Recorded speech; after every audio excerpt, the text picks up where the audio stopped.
Yeah, whatever, the December meeting, Okay, 12, I think. because 2 December, like, The third of July. Okay, I'll be There was a Yeah, third the and third. something. okay. 12 is our regular. Yeah. Third and the. Well, it's just a doctor's Something like that. appointment thing. The third is Oh, I special. get it. Yes, That's- yeah, the public hearing. Yeah.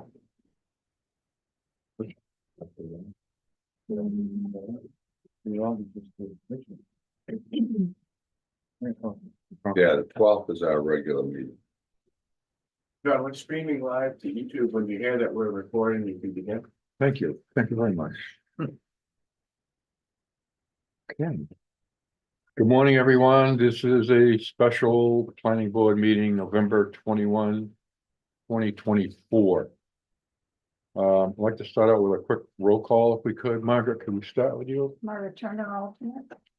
Mike Copel member. Rich Smith alternate. Bill Spence, member. John Racine, member. Morgan Dean member. Catherine Brennan, member. Rich Rita, select board ex officio. Rob? Rob Wilson, alternate. Alan Burko, alternate.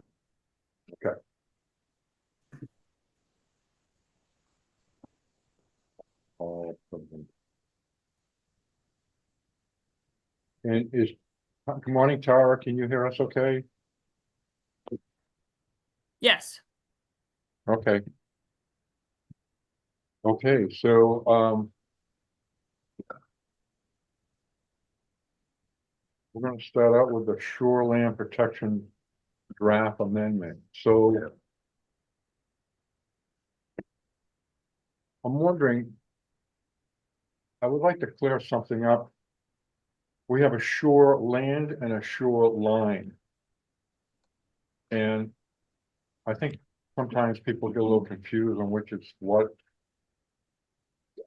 Then, Tara, can you explain the difference with shoreland and shoreline? Sure. The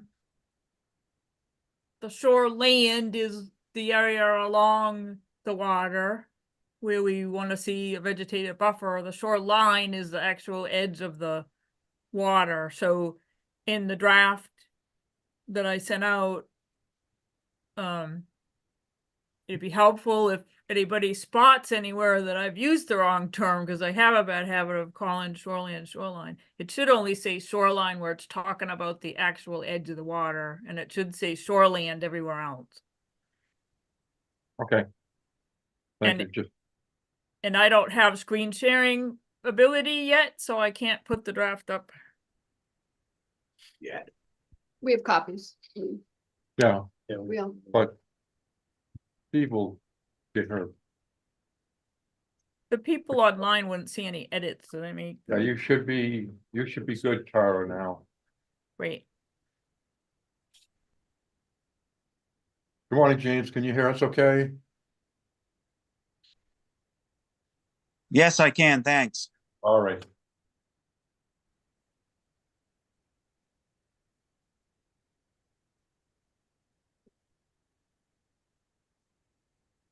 Yeah, this is.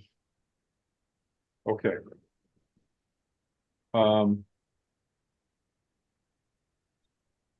John, can I ask a question? Sure, Has the planning board received the application that we received yet? we have not, We're still having you review it, everything before we send it out. Sorry, I can hear you talking, Mark, but I can't hear what you're saying. yeah, she couldn't hear you, Not yet, Tara. We were going through the staff review of it before we sent it out to the entire board to make sure it was complete. Okay, it's only a design review application. Okay, we did not send it out to the entire board yet. I think it's important that the board be aware of it. I think it's important to this discussion because it would be interpreted by many lawyers as being vested. But you're not review, okay, we'll make copies. Well, I don't mean they have to see it, but can I just at least John or I should at least describe what's going on. I don't think it's fair to the board. Right, well, something we don't see. You're not voting on the plan. You're voting on the amendment. But I will make copies of the plan if that's what the board wants. If you Do could, want yes, copies? yes, please. And we're just voting for this to go to public hearing. You're voting for it to go to public hearing, but there's been a design review application submitted that will be noticed in time to be vested on the shoreline. So it, in my mind, makes the question about Corcoran's Pond kind of moot. Doesn't, Could somebody explain what we're talking about? Yeah. at a loss. We don't know what you're doing.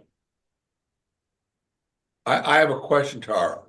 When this goes to public meeting and then presumably on to town meeting, doesn't it indicate whether we, the planning board, have voted to approve, disapprove? Oh, yeah, it goes as your recommendation to town meeting. So isn't that important that we actually see it?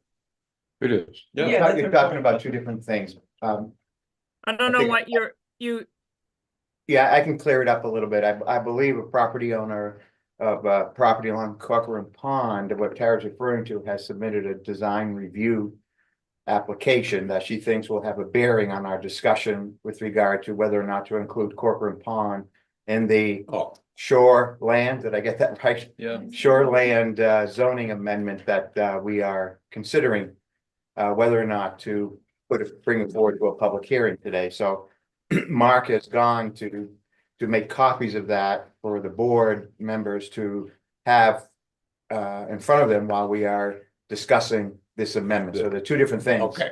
That's going on here. Okay, application to do what? A design review. Well, you'll see. Yeah, you got a picture of the building that changed. Did anybody get a copy? I wasn't recommending the board have it in front of them because it wasn't noticed. The board can't legally discuss the plan at this Right. meeting and really shouldn't have copies of it. What I was saying is that you've received a design review application for a building in the shoreland. Because you received it before you noticed the public hearing on this amendment, it would be considered vested by many Right. attorneys. I understand now. So So because, we should not discuss it, but can we have it to review while we're discussing the zoning amendment, Tara? I mean, can we have it to look at, not to comment on? If I was your staff planner in that room, I would not hand it out if somebody showed up with it today. If an applicant showed up with it, I'd ask them to put it on the back table. I also have a question. So let's say we have we don't see it. We don't know what's coming down the pike because it hasn't come to us yet. So we Right. have a discussion, we decide, okay, we're gonna move forward to this, and we're gonna add this to the December 3rd meeting. Now, in the meantime, the proposal work, the design review works through the process and we get it. Then can we, then it becomes part of our discussion. And I'm asking it, does it become part of our discussion then of to whether we want to go forward with the proposed, amendment? Yes, and That's what I'm saying, you like, can have a second hearing in January without Corcoran's Pond if you choose. based on what this design, based on what the new information. Right. I just didn't think it was fair to the board to not even be aware. Okay. Well, I don't think now that it has happened, how can it not influence what we're thinking about this amendment? Well, that's Well, what I'm saying. We yeah, can still move I'm forward. We can keep the agreeing with process you. moving, but then, obviously this. In other words, is it something has when it happened. comes to us officially, then it becomes, okay, then we consider it, but until it's officially in front of us. And again, the process would be you'd have the hearing with Corcoran's Pond in it if you So decide. if you don't wanna hand it out, then, yeah, go. what? Let's go tell Mark. What's the I've, point? I've texted him. Thank you. There he is. So, Okay, is the discussion open, Mr. Chairman? Sorry about that, Mark. It was a little. Alright, so let me make sure that in my tiny brain, I understand. We can be aware that the property owner has submitted something to the town that could affect what we're going to discuss. We cannot, we know it exists, but we can't see it until we have another meeting on December 3rd, Until it's noticed. until it's noticed by town. Yeah, Hopefully that will I mean, happen. you can't discuss it. My concern with if you see it, No, you're no, going no, I to. understand, I'm trying to say, I understand, Zara. We can see Well, it any, I was saying that what you said wasn't entirely accurate. So wait a minute, what I just heard Rich say, we can see it any time, but we can't discuss it until it's been Right. noticed. The reason I wouldn't hand it out if I was there is we pretty- can see it today, but we cannot discuss it today. Is that what you're saying? Because it's not been publicly noticed. So- Correct. So I would like to see it, even though we can't discuss it. Is that something we can, Mark? You don't seem happy. We have, No. we have copies made. We will give them to you at the end of the meeting. okay, You'll be able to see it Perfect. and right, we'll notice it and then you can have your meeting to discuss it. Right. So because remember, this is not going to influence the change, the proposed change in the zoning ordinance. The proposed change in the zoning ordinance could potentially impact the plan, right? So your discussion about the proposed change should be about the proposed change. Do you want to do it? Not, we're not gonna do this because we have a project potentially, right? We'll worry about that if you move forward with a proposed change to the zoning ordinance. Okay. We got it flip-flopped right now. Yeah. Yeah. You know, you yeah. guys should be talking about, is this change what we wanna do for the zoning ordinance? Margaret, go ahead, yes. Can I ask something? So, we go forward, we discuss this change, we take it to a public hearing. Yep. And, we decide as a planning board whether we wanna put it before the voters at town meeting. Mhm. In the meantime, Mhm. if the design review goes through and the design is approved prior to town meeting, is that design then vested? I have not asked town council. It's vested because we've received the application for something that has to be noticed. And that will be the question the town council will Okay. verify. Thank you. But yes, I believe what Tara just said is correct. so That's another, what I'm saying is that most attorneys see it that way.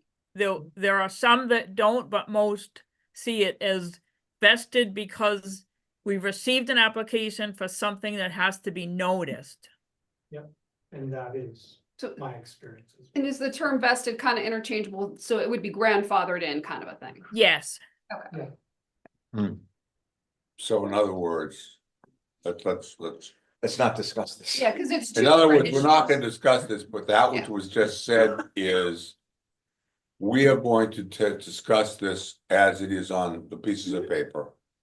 yeah, I just thought it was Sometime- important for the sometime planning later. board to be aware. But today, on our way out, Mark is gonna hand us a piece of paper for us to look at and review. And that we are going to notice to. Right. And that will be noticed forthwith, whatever. For probably our December, And probably for our December 3rd, maybe, meeting. No, it'll be noticed for your regular December meeting. All right, it'll be noticed for our December 12th meeting. At which point we will discuss that design. Should we approve said design, it would then be grandfathered regardless of what this says. No, nothing to do with approval. You don't approve a design review. By starting the process, it is vested that you're in the process of doing the plan, Okay, right? So the application submission and, you know, us saying, yes, we got a copy of this submission, that vested. Because we have to notice abutters and we okay. have to hold. So that plan, again, my tiny brain, that plan. If it differs from this, would be vested Correct. / grandfather. Yes.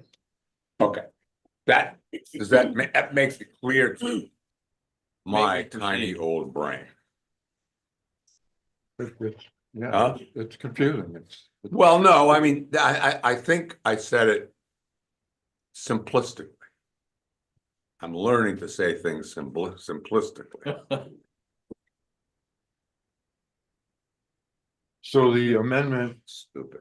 that we're looking at is number 4. Yep.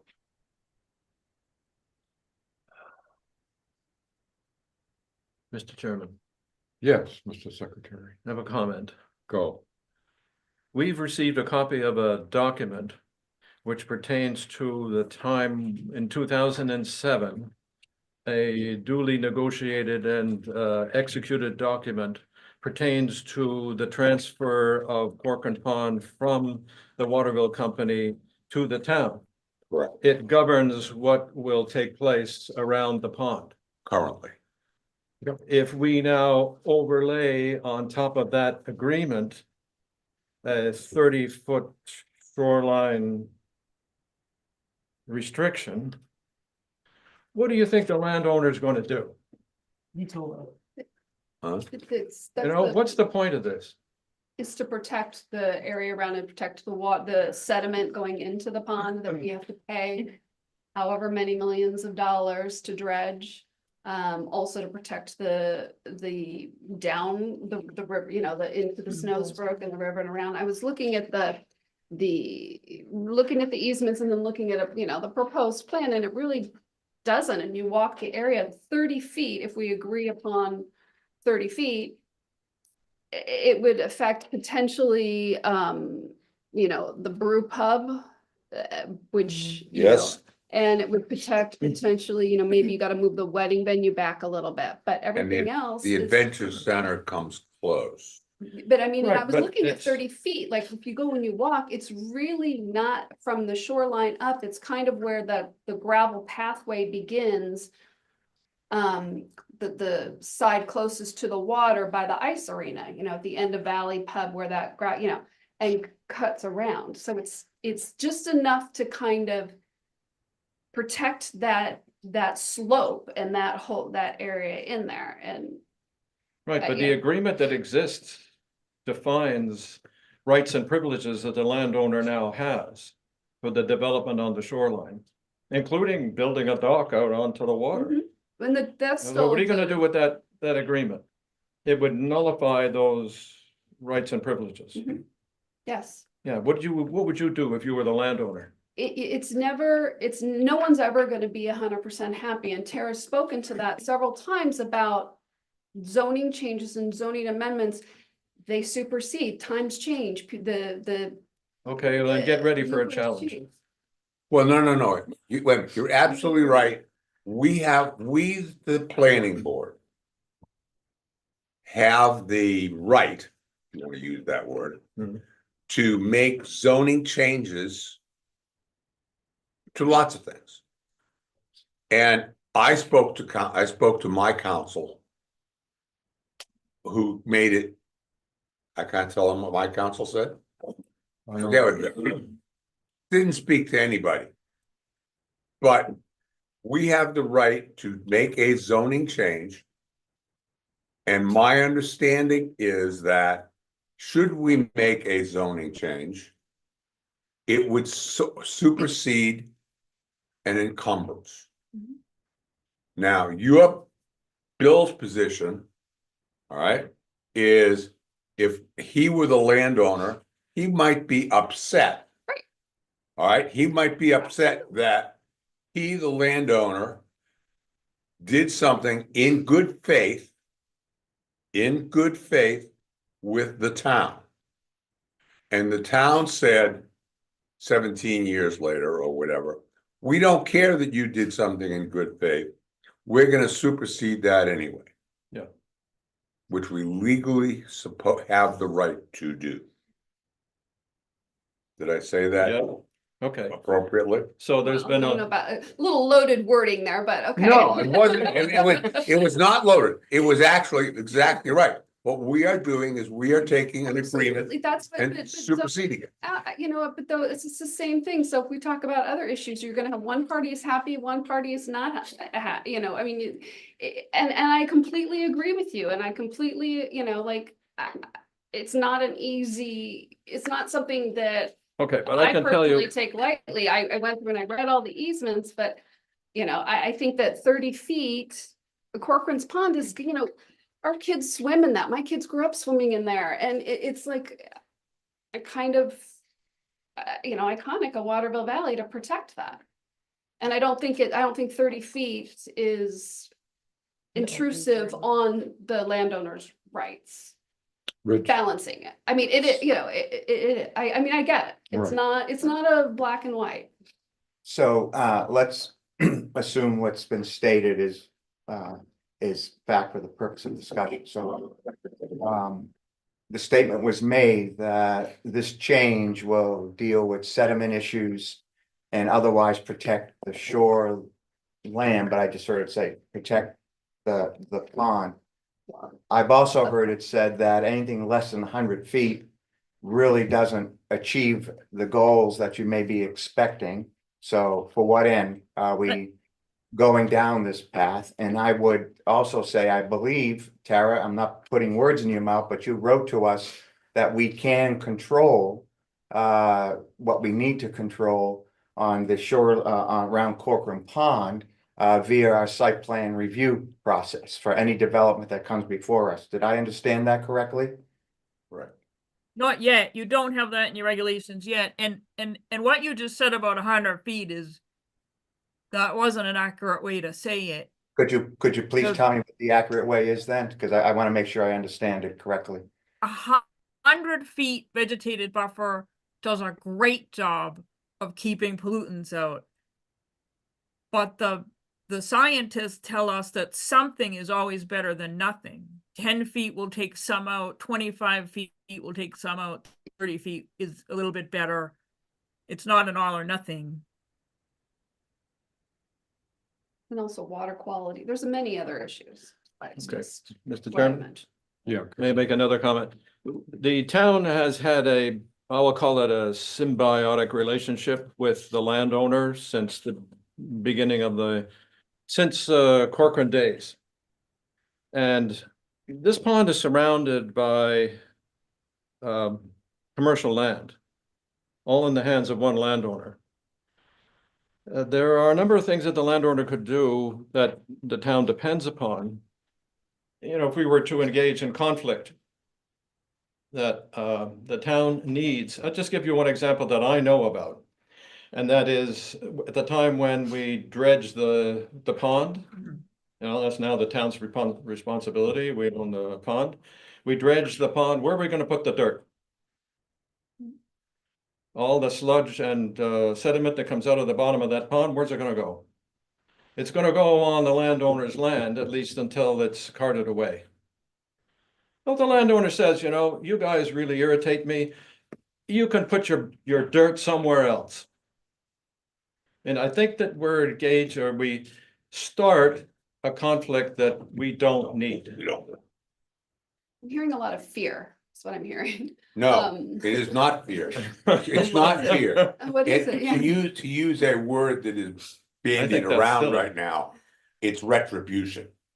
And Okay. basically what we are talking about doing is saying, you made a deal with me and you are unilaterally taking that, making changes to that deal, knowing that it will affect me.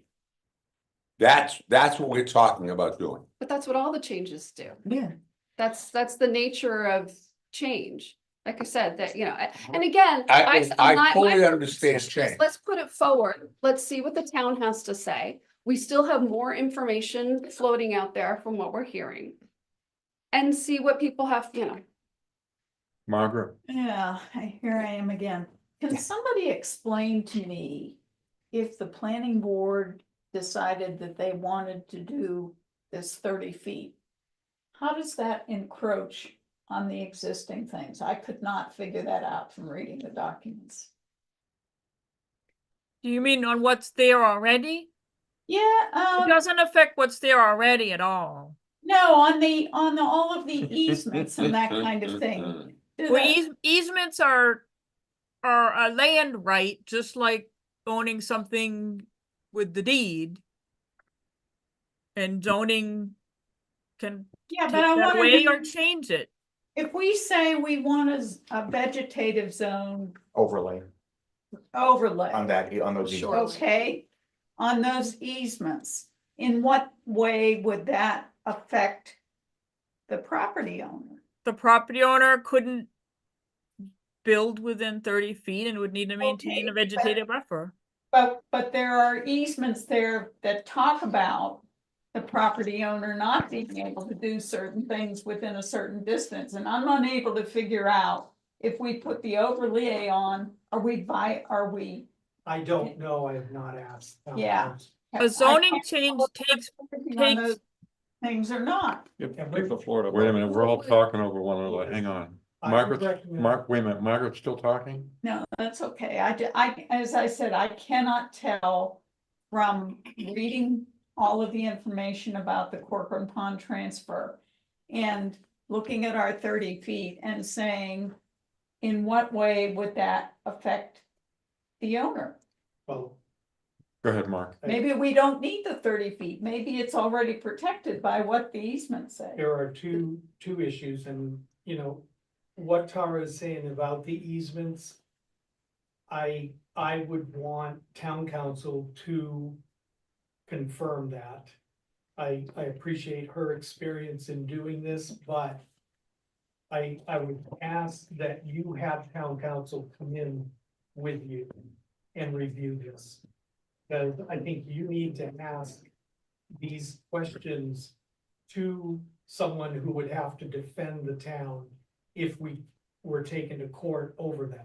That's number one. So the easements are one issue, right, in this agreement from 2007. But the other thing is that I put in your packet, look at the existing Corcoran Pond Special Zoning District. It allows construction right up to the edge of the pond. So you would have to delete that section, I believe, and I think you should ask town council if you placed another overlay on top of Corcoran Pond, what would happen to the Corcoran Pond Special Zoning District? Okay? Because there's wording in there, I highlighted it for you, that allows construction right up to the edge of the pond. Okay? Is that superseded by this change? Should it be taken out? It Yes. seems to me Mark, that's what an overlay district does. It provides stricter regulations and But we already have a special zoning district on the north side of the pond. this would overlay it and the stricter always applies. Okay, then why would we have a zoning ordinance that has two conflicting things in it? I would recommend, and I think you should ask town council whether or not you should delete that existing special zoning district. Because why would we have something that says you can build up to the edge of the pond, but, oh no, go to this page and now you can't? That is ridiculous. You need to get rid of the conflict, I think, but I think you should ask town council that. I agree, if you keep Corcoran Pond in it and it passes, that's something to look at next year. John, can I just? I've been reacting to what people said, but I haven't really had an opportunity to give my opinion. Yes, please go. I feel like I'm just correcting people here and there, but zoning takes property rights away all the time. Does that mean it's the right thing to do? I don't usually weigh in on that with you guys, but to the landowner, the town granted these easements and the town would be taking those rights away. And I think it's important to consider that. Not just what you can legally do, but when is it the right thing to do? Okay, I support that. Kathy. So maybe to kind of getting to Margaret's question, can we use, so the conceptual master plan, when I was looking at it, you know, you look at, you know, again, it's conceptual, but that kind of tells you what they were thinking. And really there was like a brew pub that was right on the water. Other than that, you know, everything kind of sets back. So I don't necessarily, maybe the wedding venue, you might have to, you know, I don't know. But I didn't feel like it encroached other than, you know, and we had a question, I think, about brew pub anyway, being allowed as far as the definition of brew pubs and all that. So, but I don't know, is that, because it's conceptual, is that something we can consider? I mean, yeah. I don't know. Good question. Bob, you had your question. Yeah, I'd just like to state my opposition to this zoning change. I think it's really in conflict with the special district that's been created there. It's in conflict with the agreement between whoever owned the resort at the time and the town. The pond was created basically by Tom Corcoran to create a hub of the valley. And based on his experience on the board of Vail Resorts, and he knew how important it was to have a water feature in the center of town. And I think that the agreements in place and the zoning district that's in place recognizes all of that. And the town has embraced that for 50 years, that concept. And I think to go and have an overlay on top of that is, in my opinion, a mistake. Thank you for that. The pond is the centerpiece of commercial land. The owner owns everything around it. It's, I think, a logical extension to say that the last thing that landowner wants to do is ruin that pond. Because all the development that is planned, regardless of that, all the land that's around it would be affected and diminished in value.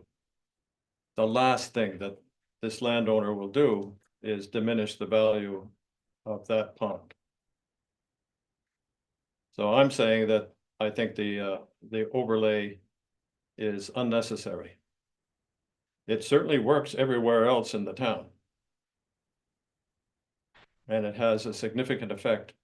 We're going to hear from other landowners, but this one is of particular significance simply because we have this agreement. And, you know, if you say, okay, I'm going to overlay on top of it, I'm going to nullify some important features of your agreement. What's to say that the landowner wouldn't say, you know, I have another agreement with you about this, so we're going to tear that one up too. Yep, Rick. So I'm kind of in line with your thinking on this. I had a question about New Hampshire DES. I think we brought this up last week, but I want to make sure I understand it. Do they have anything to say about what happens around the pond as a water feature? The Wetlands Bureau, like when we go to do the dredging, there are permits that are required through DES for that. Yeah, I'm not talking about the dredging, no, I'm talking about the development. The development around it, If there are wetlands there, then they would apply. But as far as the pond itself, it would depend on the development and how, if there's any impact on the pond. So I think from a environmental perspective, I would kind of lean towards, let's let the state and their environmental folks tell us what they think is reasonable. with regard to- You always have had, and you've had other projects where you have required a drainage study as part of the site plan review. That's my point. Where you make the developer show you that he or she is not putting more water on other properties than was there pre-development. That's part of your site plan review. So as far as stuff going into the pond, you already have that right to review that and to require the developer to show you that they're not doing it. It's not in the site plan review regulations yet. It's in the subdivision regulations. Oh, I'm sorry, subdivision. It's in the proposed changes. John Allen has a comment. Oh, sorry, Alan, didn't see you. Go ahead, Alan. Just really a question. If we pass this and there's a 30-foot, reference line, whatever, is there anything that prevents the landowner from coming to the planning board saying, I need a variance on this? Well, planning boards can't grant variances. Goes to ZBA. They Well- could go to, And they have to be able to show they can't use the property at all for it Hard to to check. comply with the state, required variance criteria. Zoning boards don't always behave that way, but it shouldn't be a variance that would be granted. So you're saying no? I'm saying it wouldn't comply with the state mandated criteria for a variance. I can't predict what any board is gonna do. Thank you. Margaret, you have your hand up? Yeah, so I had one of my questions answered. The documents from that sale allow the property owner to build right up to the edge of the pond, correct? Yes. Is the existing path that goes around the pond, is that protected? Does That it is have to protected. remain? Well, no, it does not have to remain in its exact location, Okay, but whatever development occurs has to relocate it within a reasonable distance. from the pond. From the pond, but they still have to provide for the 10-foot or 16-foot right of way. Okay. Yeah, that's in the agreement. That's in the agreement and yeah. That was the intent of Right. the negotiation. My understanding. I'm a little confused on the easement part. Well, did I read that there was already a 30-foot setback agreement on the easement Which easement? Which. around the pond? Easement for encroachment mentions 30 feet. But so it says there is specifically accepted and reserved to WCI, which is Waterville Company Incorporated, the right and easement to construct, maintain, repair, and utilize one supported structure into the pond to extend no more than 30 feet from the existing shoreline and will cover no more than 1,000 square feet in area, but that's not, That's a dock. yeah, That's a that's dock. not what we're talking about. That's The it. intent of the path, because we have the existing cross-country ski trail and Yeah. hiking path. Yeah. around the pond. The intent was to keep that as close to the pond as we could, even when the future development occurred. So there was talk of some of that might be a boardwalk out over the pond. Some of it might move back further than it currently is from the pond, and kind of wind around. But the intent was to be able to have somebody walk all the way around the pond on that path. Right. So, it was non-specific as to the location or even what it would look like. But the intent was to just continue to have that path. And that's why it's worded pretty vaguely as to the definition of it. Oh. It's like any of the other cross-country ski trails and hiking trails here in town. They are non-specific easements. As long as the path was there, fine. Okay, and we've worked around over the past 10 or 15 years, we've worked around as people have built houses and stuff and especially in Moose Run. Okay, but even in Cascade Ridge, we've relocated paths and moved things around Sure. Yeah. so that the land can be used. And the intent was the same around Portland.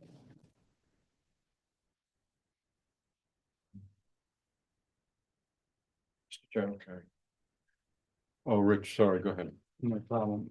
Just to add to the discussion, the select board is aware of this zoning amendment proposal and has decided for, I think, the reasons that have already been stated, I won't list them all again, but to tell the planning board that it believes that Corcoran Pond should not be part of the shore land protection zoning amendment proposal, and that if it does go forward to a public hearing, it will publicly oppose that zoning amendment.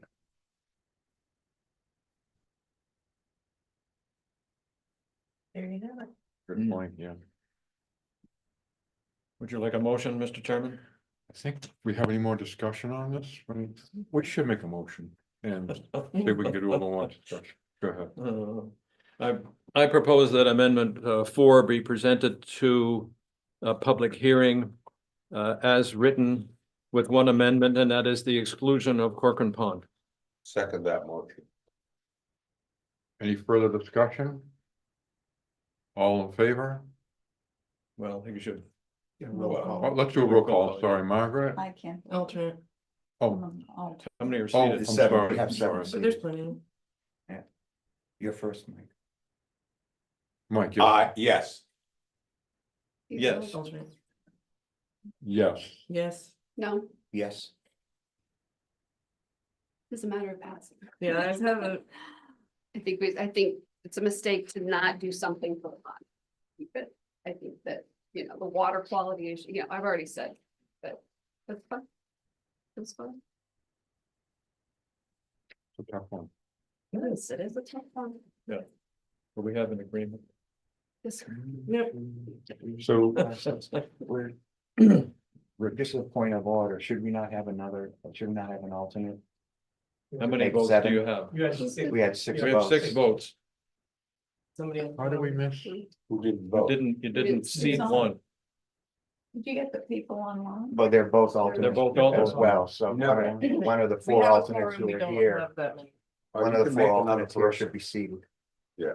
I'm gonna see Margaret. No, because I gotta fill in for Rich when he goes to town. So good. Oh, okay. Rick, I'm gonna see you today. Okay. So you can vote. Well, you guys already had the vote, though. I'm not sure I can, Well, we. For the record. for the record, I'll say yes.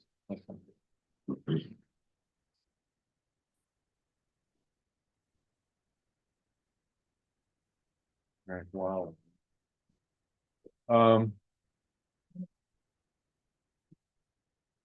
I really want to bring the site plan regulations forward. We need to. Do we want to bring amendment 4? Have we voted on whether or not to bring the shoreline That's Sorry. what you just. That's what we- Just voted without, that. without the? Yeah, Corcoran one Pond? amendment. to Okay, it wasn't exclude- just to remove it. Do you but wanna- for it. Can we- No, no, I said Thank you. you can reread the motion if. I'd like to read the amendment for, can you read that for us? Sure, proposed amendment number 4 for public hearing, 12/3/24. Amendment number 4 would add a new shoreland protection overlay district that would include the land that is within 50 feet of the ordinary high water mark of all perennial streams, year-round rivers and brooks. Within 30 feet of Corcoran's Pond. That's what we took out. That's what we just took out, so to be decided, so that's removed. In this district, new development would be limited to uses required to be near the water, including but not limited to roads and utilities, and removal of vegetation would be limited to such purposes as maintenance of existing trees and shrubs in open areas. In addition, ground cover and stumps would be required to be left in place, and pesticides and herbicides would be limited to licensed applicators. Specifically, the following new section would be added to Article 6, and Article 6 would be renamed overlay districts. Did you say exclusive of Gordon Pond? No. Well, no, it just removed. Let's remove the clause that referred to it. It just talks about perennial streams, Perennial streams, period. well, year-round rivers and brooks. You talking about the description now for the hearing notice? Yeah. Okay, I think that. Yeah, I'm just trying to make sure we have the language right. I had asked that that be added to the agenda because I need your approval so that Alicia can post it tomorrow. Right. For the whole notice. So I think the highlighted yellow is what's going to be removed. Yep, I'll put it up right now. We'll do that.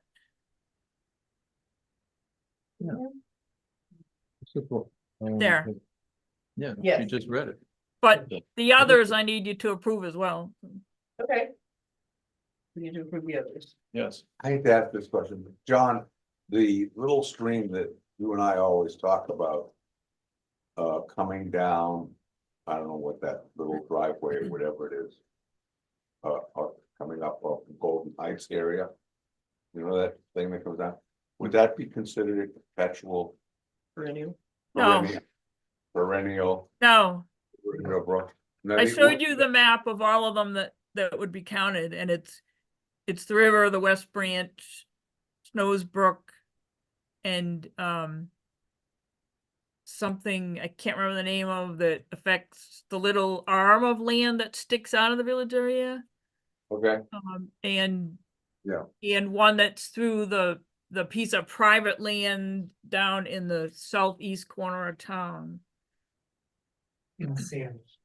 I'd sent you maps of all of those when we started the conversation. that, I always thought There that is was, a map, so. I always thought that was part of forest land anyway. The perennial Yeah, so you stream, do amendment 1, 2, the 3. perennial stream is a stream that goes by Patrick's Field. Goes by the Golden Eagle and comes into the pond, Okay, right, by the. Okay. Trail. okay, So I think That's they, the other unnamed perennial. so that which is up That's on there there. is not considered a It's not. perennial stream. Okay, So I'd like to move So, on. wait a minute, I think there was still a question on Rick has it. what Just, water bodies we're talking. Well, just that one specifically, we were just talking about along the edge of the field. Yeah.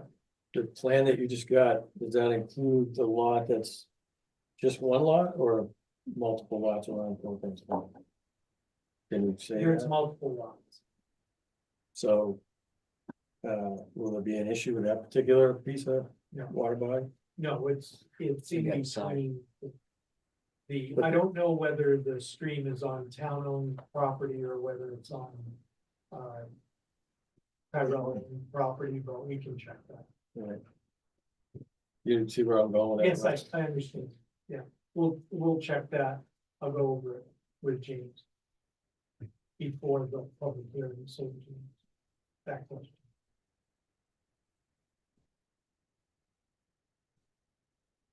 What to read amendment number 1? Amendment number 1 would amend Article 3C definitions and Article 5 supplemental regulations, D junkyards, and L trailers, snowmobiles, boats, and commercial vehicles in order to replace subjective provisions and unclear terms, including but not limited to changing the requirement that unregistered motor vehicles be stored out of sight to a requirement that they be stored in an enclosed structure, and changing the requirement that campers, boats, and trailers be stored out of sight to a requirement that they be stored outside of the front setback. Would also add a process and details to the provision for temporary construction trailers and enable use of a camper as a seasonal dwelling by the property owner or non-paying guest for up to 30 days if in compliance with applicable codes.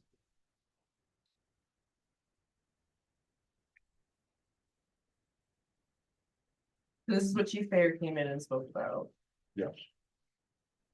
I think that's all we agreed to, Yeah, right? they- This is just- can we this just is read the them pub- all This is and- just the public, what we want to bring to a. Sure, yeah. Public hearing. Okay. Go with number 2. Amendment number 2 would add a steep slope overlay district comprised of slopes greater than 15%.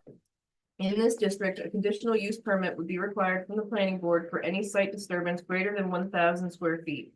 To prevent erosion and sedimentation, conditions for a permit would include limits on grading, stormwater management, and requirements for retention or replacement of vegetation. No structures would be allowed on slopes over 25%.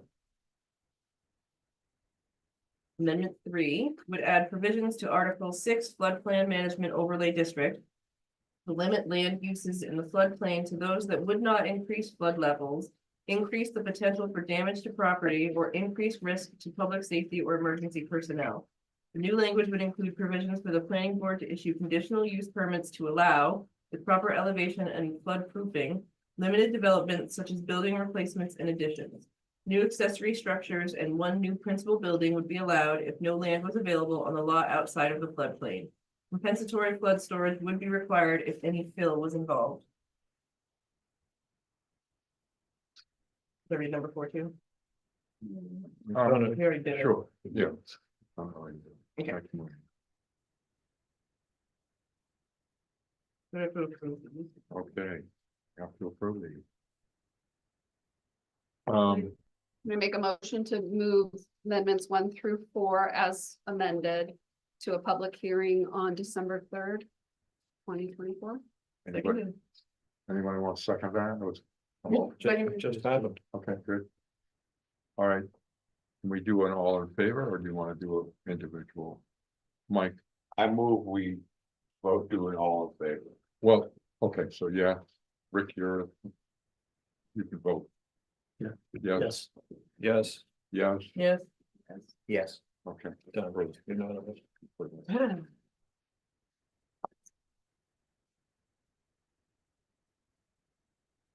Okay.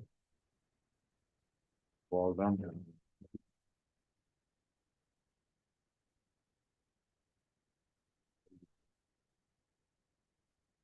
And that will be a public hearing for December 3rd, 6:30 PM.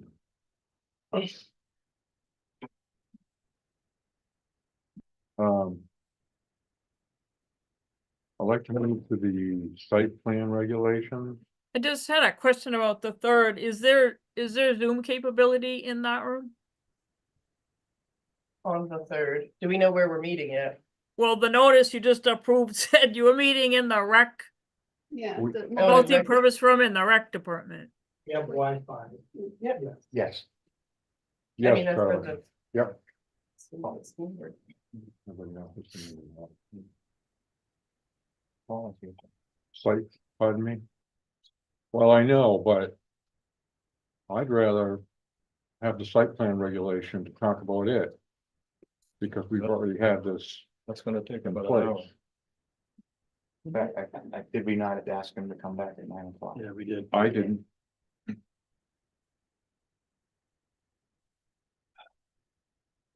Okay. I'm gonna limit, Paul, I'll take care of you now, but I'm gonna limit your time here, okay? So, Yeah, just to be aware that I've gotta be on the road by 11, so I need to disconnect about 10 of if you're still going. 11, okay. I really would rather, You're the chair. yeah, well, I'm gonna go with the site plan regulations. I don't care if it takes 5 hours. This is. If anyone has any other thoughts, let me know right now. Let's do it. Let's get the site plan regulations out of the way. Kathy, did you have something on the site plan? No, I mean, we could go through the site plan regulation. Okay.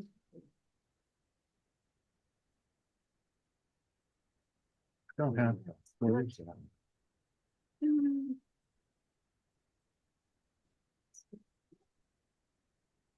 I looked at for me, it was easier to review it on the marked copy because then I could see what was in and what the changes were. I I have up the Word file, so I can turn track changes on or off and go with whoever went with which version, so.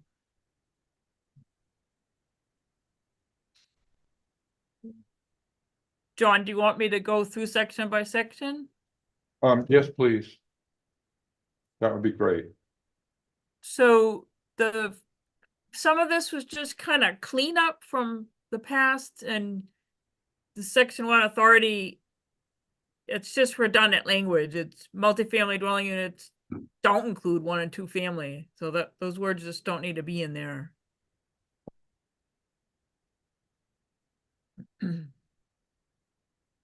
Bill will be happy. I always change insure to ensure.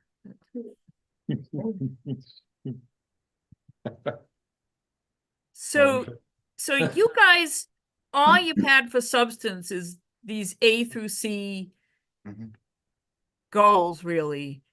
But the purpose statement in the RSA is much broader and gives you authority over a lot more things. So we planners usually just use that language as your purpose statement. There's no need to restate the authority the state is giving you. So that's what this language is. The language in blue, Tara? Yeah, the language in blue is always what's proposed Same. to be added. Sarah, like verbiage, like, for example, on C, you know, when you say, use language like adequate proportion, you know, think just kind of that are more subjective, like, is then that just for the board to discuss what that looks like, I guess? No, it's guiding the sections of the regulations you don't have yet. We don't usually regulate with the purpose statements. There would be these purpose statements, and in your case, you have specific percentages about open spaces and green spaces in your zoning that the town has deemed to be adequate proportions. Okay.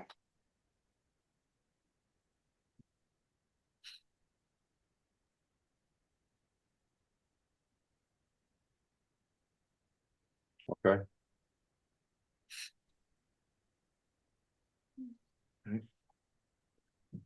Definitions, again, that's just redundant language to say multifamily other than 1 and 2.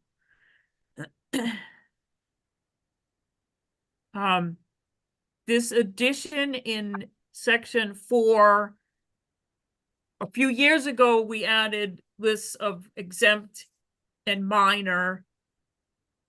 And it's important, you know, going forward, when I'm not here to remind you that minor isn't really a thing. It's an assumption at the staff level that this application is going to be okay without an engineer or a surveyor. You guys can always require whatever information you want, even if something's on the minor list. And you can always exempt a survey when it's not on the minor list. But exempt is exempt, and this was language that you asked me after the zoning amendments passed about the electric vehicle charging stations, that we make sure to add this language to the site plan review to exempt the charging stations that are for on-site use. So if a business or a condo association adds EV charging stations, they don't need to come for site plan review. That was the intent of the planning board when you amended the zoning ordinance.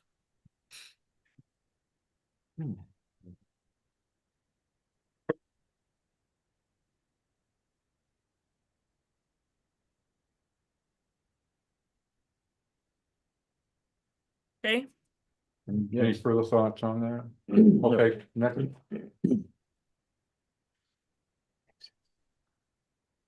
This I also was related to that same set of zoning amendments, that same year of zoning amendments last year.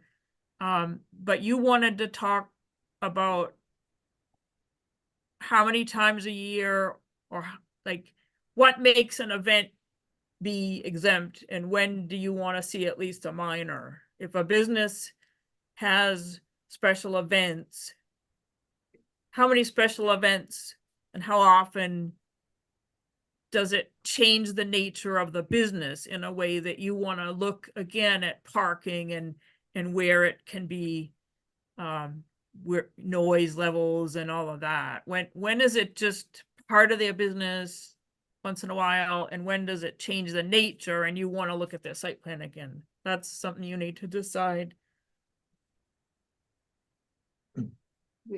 Kathy, go ahead, you go. We have a business person here too, but I don't know, would you say 3 times a year, no more than once a month? I mean, 2 times a year more, I mean, yeah.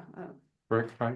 I've talked about this before, every business, what little businesses we have an ox number. You know, ours is like 89, I think it is. So was suggesting all the time is if we had an event that exceeded that by, let's say, 130%, which would be, we're expecting like 120 people or something like that, that would trigger a special event. That would also trigger maybe a permit from the Board of Selectmen or the Planning Board. That's the only way I can ever see it done, because what you're talking about is my idea of a special event, your idea of a special event are 2 different things. You know, what is a special event, I guess? Special means limited, obviously. And my suggestion is you put a hard number on it so that we all know what we're talking about. So if we're licensed for 89 people, let's say, and we're expecting 150 or 130 or whatever, that we would, at that point, know we would have to get a special permit, let's say. Whether it's 20 times a year or 1 time a year. If it's 20 times a year, you can deny 19 of them if you wanted to. Then that's your prerogative. That would kind of, you would have the gatekeeper, you'd be the gatekeeper for some of this stuff. But it's based on a number that we could live with and we could kind of plan around a little bit. By you telling us just special, I would consider it not special, like is a Halloween party special or not special? You know what I mean? That kind of thing. And I've always advocated that you go by these numbers, because every single business has this number. You know, that the athletic center has a number, the conference center has a number. All businesses have a number of what they're actually, which is set by usually the licensing department or the state or the town, and coordinated with the town. We have to supply, for a liquor license, we have to supply a letter from David Noyes, and that has a number of 89 on it. Okay. So Thank you. if we did 130% of that number, Yep. maybe that's where something clicks in a special deal. John? Dara, go ahead. So this has nothing to do with whether it's allowed or not. The zoning ordinance talks about that. And Rich, is the select board still working on special event permits? Last I heard, we're still Yeah. playing around with it. Yes, We're Tara. drafting. And so that's what's gonna determine when Craig needs a permit from the town.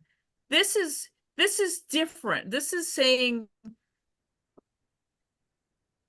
whether they need to come back to the planning board to amend a site plan. So I'm confused, Tara. I apologize. Type of activity. I apologize. So I hear what Craig says. I understand it. As a former business advisor, I do understand it. I don't understand what you just said. So basically, Craig is entitled to have almost anything he wants, as long as it does not exceed, in my opinion, does not exceed the 89 people. All right, that's the capacity of his club. Not necessarily. But If I came in with a site plan review application for I'm blanking out, tennis courts. okay, Your zoning says special recreational and entertainment events, including but not limited to blah, blah, blah, can be an accessory use. So it's clear that I could have a tennis tournament. But if I didn't say I was gonna, when I came in with my site plan application, so you just looked at enough parking for the regular users, but I decide this is gonna be a tennis tournament venue all the time.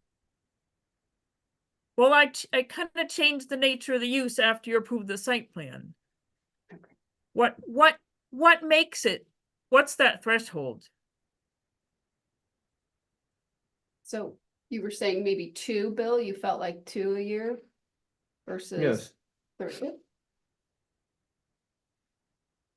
So events or other uses that are expected to occur no more than 2 times per year and no more than Once a month. once times in any given month. Potentially. And this is gonna be a draft for a while, right? You guys will look at the next draft, you'll have a public hearing at some point. This is just to make the first draft. Okay.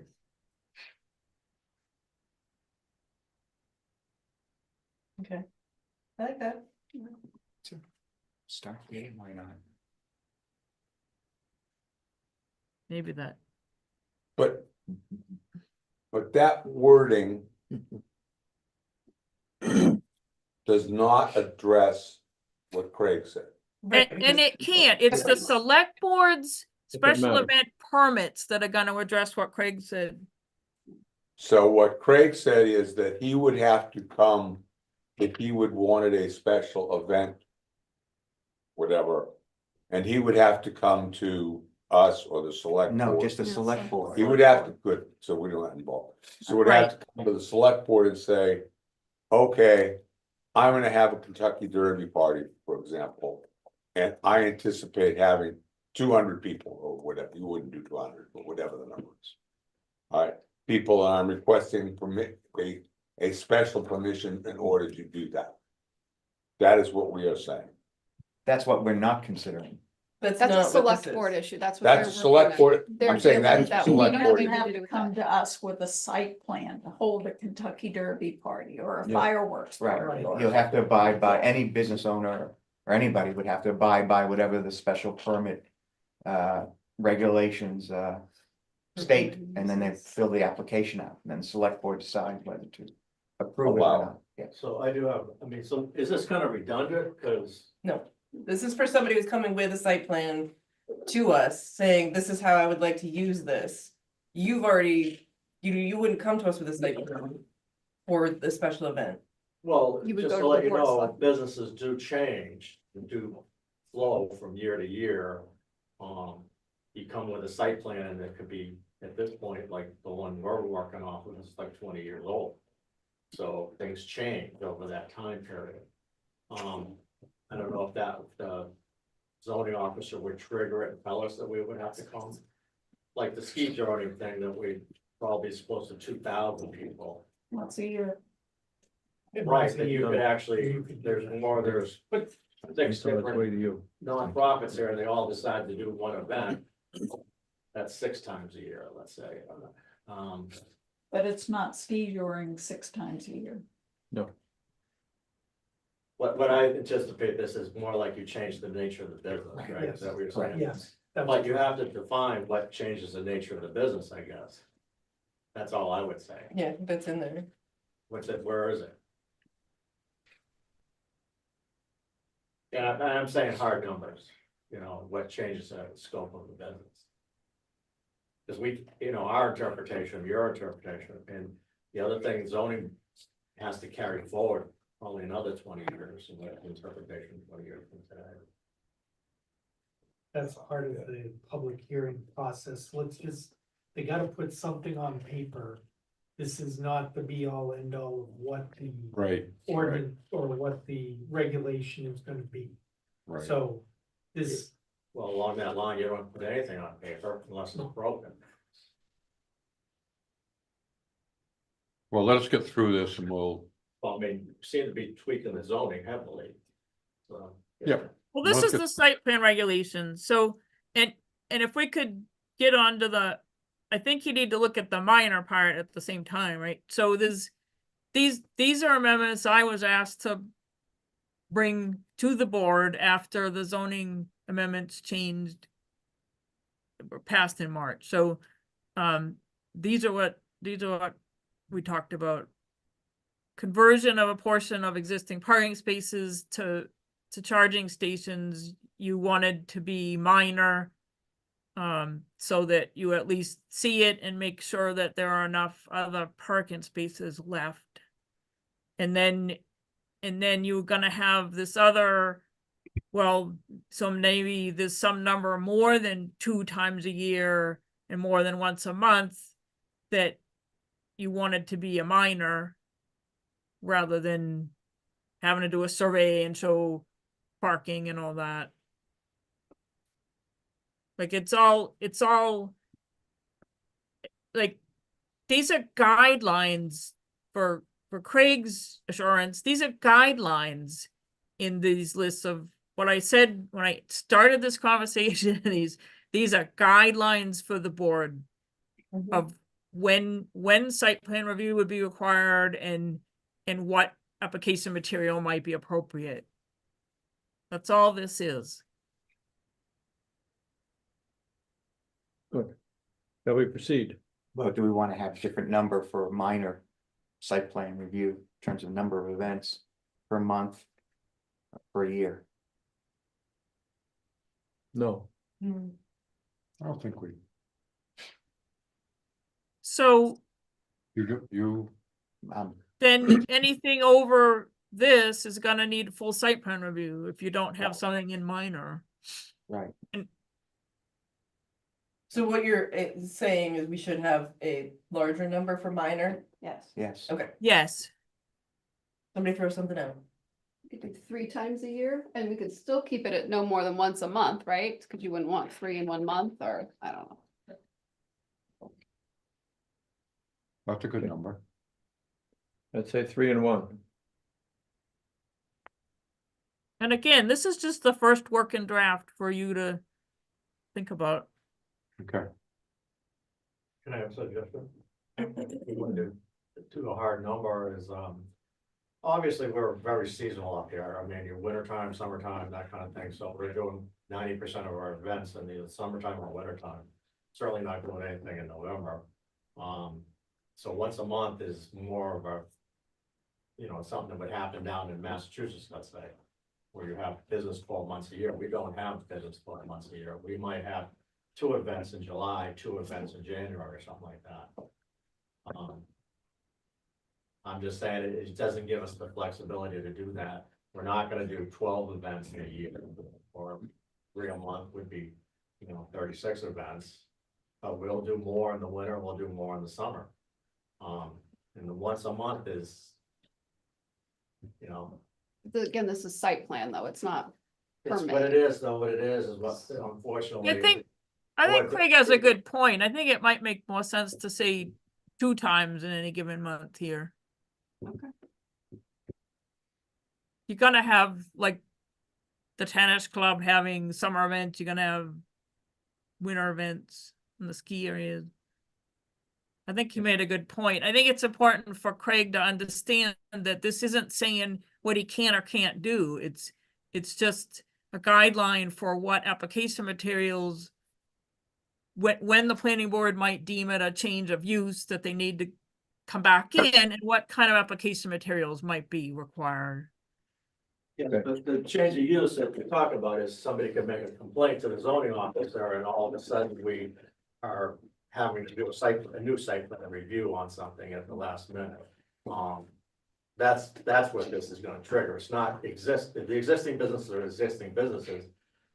But if all of a sudden it looks like one business is doing a little bit more than they should by some residents, they can actually ask the zoning officer to kick it in, and then next thing you know, we're doing a site plan review again. Not saying it should not happen that way. I just think it should have a little bit more flexibility, that's all. So I agree with the intent of the of it. I think if I came in with a site plan review and then all of a sudden the business was 100 times different than what I came in for, I should be dragged back in again. But that's gonna happen. That is actually gonna happen in every business. They're gonna, what they start with and what they end up with are two different things usually. And that's just the truth of how, because if you're smart, you follow the business. And I'm thinking that you're forgetting that there's a resort community that has a huge winter business and a huge summer business. But the shoulder season, there is never anything gonna really go on. That is all true. However, Two's good. for the other side of that, Choice is among- there are residents of our town. Yes. And that what we don't want to do in summer, winter, fall, or spring, have so many special events that it can be Traffic clogging up all the roads. traffic, noise, whatever you choose to say. So I think that is one of the reasons to limit it, so that for the same thing you say, when in the summer, people are outside. Right, and therefore, because they're outside, maybe we should limit, I don't know. I understand what you're saying as a But business you're throwing person. these numbers at 2, 3 by the month at the wall, actually, so. It- that's what I'm getting at. I understand. Two. All right, I think we should put 2 on there, Choice instead of among- 1.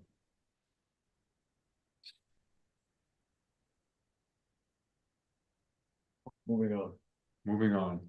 All right, on to procedures, your regulations are missing some of the notice requirements. Has to go to easement holders and any professional whose seal appears on the plat, and I imagine the staff has been doing that, because they're probably doing it the same as for the subregs, but it's just a missing piece here. State law. This is an update to the state law, the select board can no longer grant an extension if you don't make a decision within the 65 days. The select board is required to just approve it. Unless the applicant has provided an extension. And then there's also another change to the state law that if you determine it to be a potential regional impact, that you have 30 extra days, so that's just an update. Okay, Yep, Same thing. accept that. And I made that same change here in failure to act.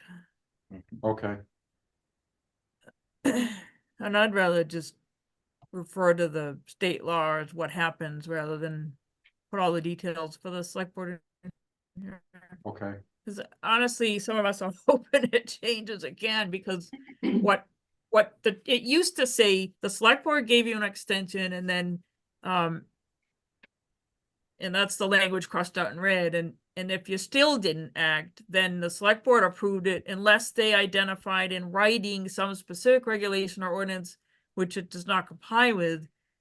The legislature took that out, and the select board now is required to approve it even if it doesn't comply with the regulations and zoning ordinance. And if they don't, then it goes to court, but that puts the select board in a terrible position, I think, if the planning board doesn't act in time. And we're not sure that that was even the intent of the legislature. I think it could have been an error. I upped the number of paper copies to 3. I think you guys should have one on each leg of your table, a big full-size plan to look at Sure. during meetings. Okay, Yep, that sounds good. I had a note from a previous discussion to change the contours. So this was already, I think, in the working draft that the staff had started. So that it's 2-foot contours, but you can ask for 1.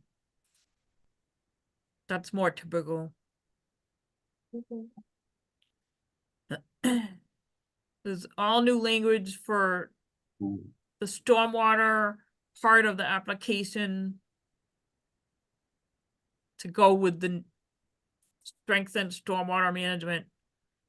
section itself.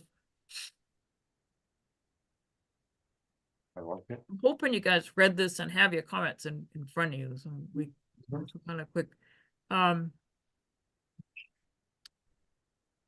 We talked about adding some noise language. This is what I drafted for the application, what would be included in the application.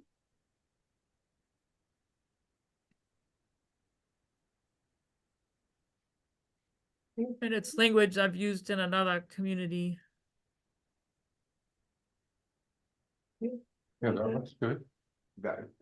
Is this noise thing? Yes. Ah. This is one that I tripped over, Mr. Chairman, and when I went through this, because it appears that we are requiring of applicants something that we cannot later supervise to see if they've complied or not. What exactly? Decibels. But decibels, Decibels. Hmm. Right. unless we acquire some equipment to measure it. This is an application item, not a regulation here. I think what Margaret's saying is that if we are doing, if we're potentially requiring people to have these decibels, then if we require that and we then see like, okay, we need to test this to see if it's not in line with what they proposed, then we have no way of measuring it to say that it is out of line. Well, I think Okay. if it's an extraordinary noise, you would put some conditions in your approval for some documentation. Would it be correct, Tara, to say that if you had language like this in it, it will be up to the select board to have to deal with a complaint to the select board that the decibel level that was put in front of the board and the board approved, the planning board approved, is actually incorrect and it's actually higher. So you select board have to do something about that. Is that correct? Maybe, I mean, As the code purpose, enforcement. the purpose of having this in the site plan regulations is usually more so the planning board can think about ways to build mitigation of the sound into the site, like with a vegetative buffer or soundproof fencing, sound mitigating fencing. It's more, it's not a noise regulation. It's to help the planning board think about the site plan.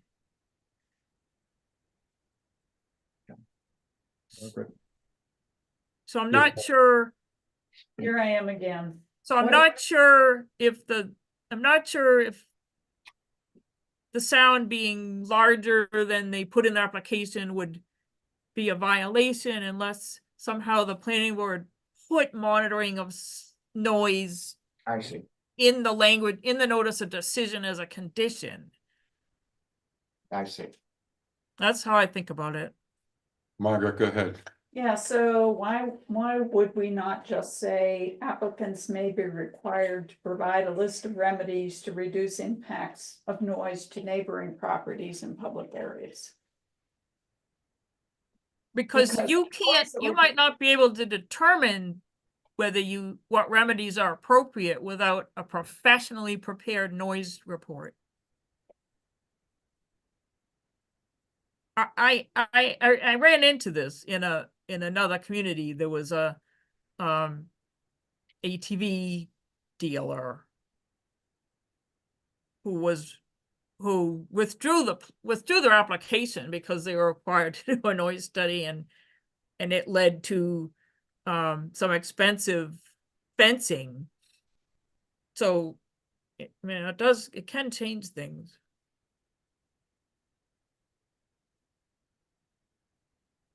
Yes, correct. 1 second, I agree with Tara, what she's saying is, in the application, noise should be part of the discussion at the site plan review. Right. That's all this is saying. There is no, as far as enforcement, that's a whole different animal with somebody else. I think it should come into play and that should be addressed as, you know, what do you think the noise is gonna be, how's it gonna be impacted, and how you're gonna change it. Site plan review is a give and take between the applicant and the board, and that noise should come into play hugely. But it's not, if you put it in the order of conditions, that's obviously different, but if it's not in the order of conditions, it's just what they're saying here is that applicant should address it in his presentation or her presentation. And you have to take that into consideration and talk about it, but it's a give and take. A site plan review is give and take. Yeah. And the projects, in my opinion, before site plan review, we never had site plan review, but now that we have it, actually projects come out better. To be honest with you, I can actually point out a couple of different ones that I've done where there's where somebody made a comment and we did it, and it actually, to be honest with you, it works out better. And I think it's all she's saying, it's a give and take at the site plan review. And then you're confusing it with enforcement, which is a whole different animal. Right. And that's different people. Okay, Craig and I agree for once. Well, that's the second time today you've agreed. Okay. actually. Buy a lottery ticket. Margaret has one more question here. Yeah, this definitely goes to the applicant having to spend more money in order to come before us. Well, I mean, I don't know whether it's an excessive burden or not to go get a noise study done by a professional, but it just says here may be May. required. Yeah. It's not So imperative. the applicant could say, look, what you're asking for is much too expensive for me, then the board will have to decide whether it wants to move forward or will still require it. So I think there's wiggle room all around, or at least All we're right. addressing noise, but we're gonna downstream, I agree with you. Code enforcement's gonna be an issue with this Mhm. consideration. Okay, I'm fine. Okay, Okay, good. We'll move on. Should So we be asking our code enforcement officer how big an issue that is?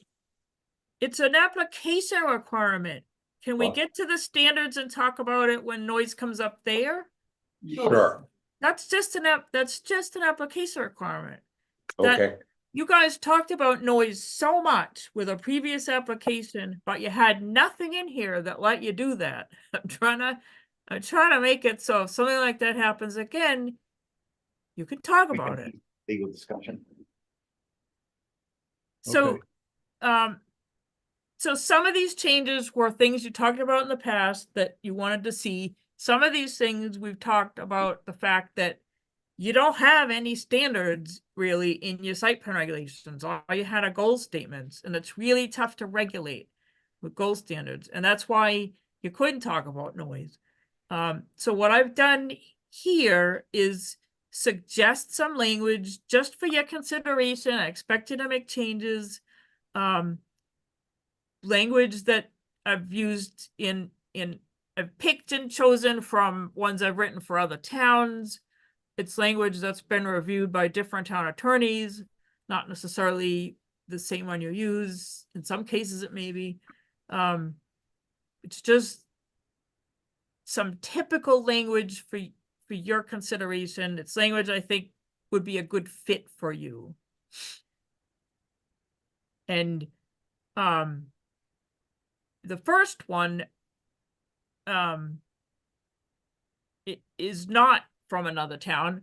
It's because you have a lot of the specifics in your zoning ordinance, right? You talk about architectural regulations, landscaping, lighting, access and loading. You have all that in your zoning ordinance. So this is kind of your reminder to look at all those things when you have a site plan in front of you.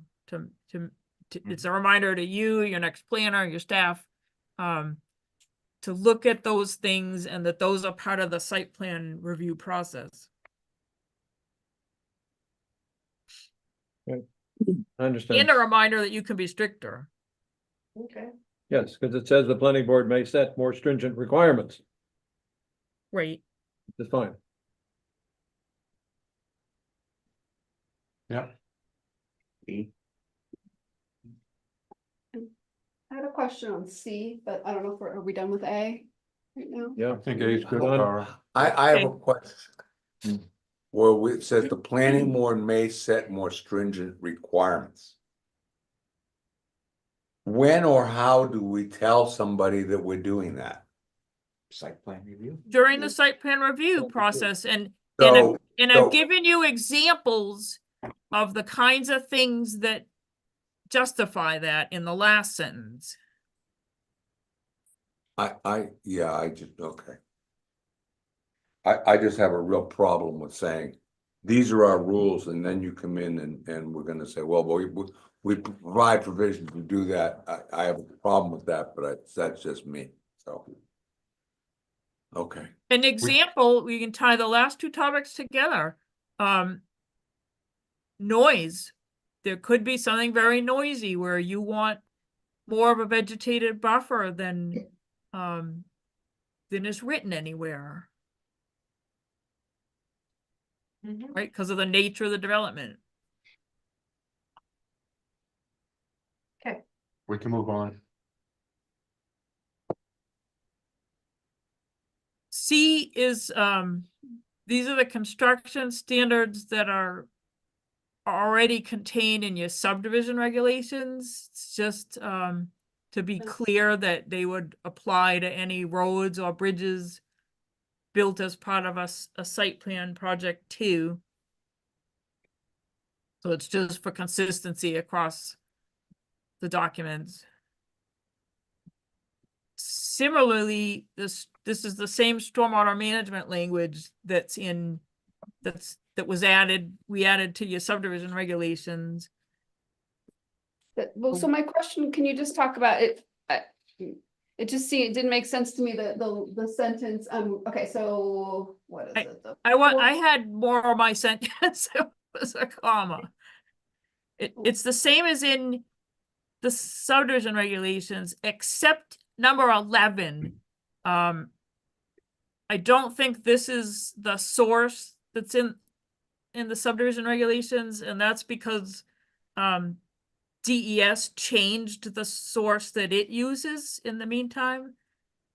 The Northeast Regional Climate Center has had better data for quite a while than NOAA. So this might be a mismatch between the two sets of regulations that, if it is, you'll want to circle back sometime. Sorry, now I'm done. Can you go back to see the previous page? Yeah, okay, so stormwater management, let's see. And just, can you kind of talk about a little bit, so the sentence, storm drains, culverts and related installations, including catch basins and drop inlets, shall be installed within and without the development as necessary. Like, so it's the within and without, I guess that's what I'm confused about. So it's saying that they'll potentially need to address that outside of their development. They might be responsible for, you know, town property or whatever. Culvert along a road. A culvert along the road. Okay, so that's what that's Yeah, saying. it's gonna increase flow in a town drainage system. Then you're gonna need to help the town to address. Okay, thank you. That was my only question. Looks good.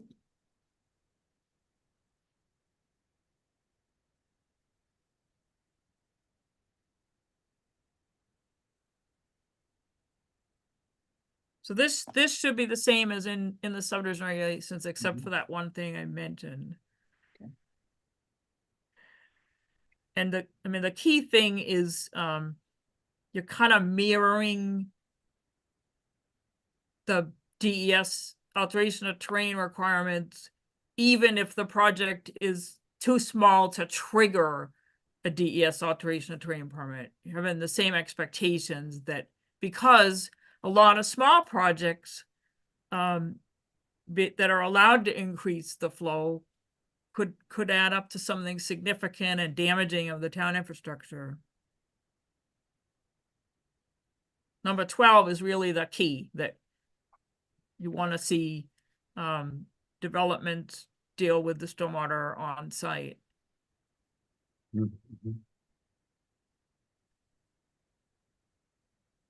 And I think you saw with, I don't remember what it ended up being called, the condominium development on the right as you come into town. Even a small site with pretty dense development, they were able to do this with stormwater chambers underneath the parking lot. That's right. Yep.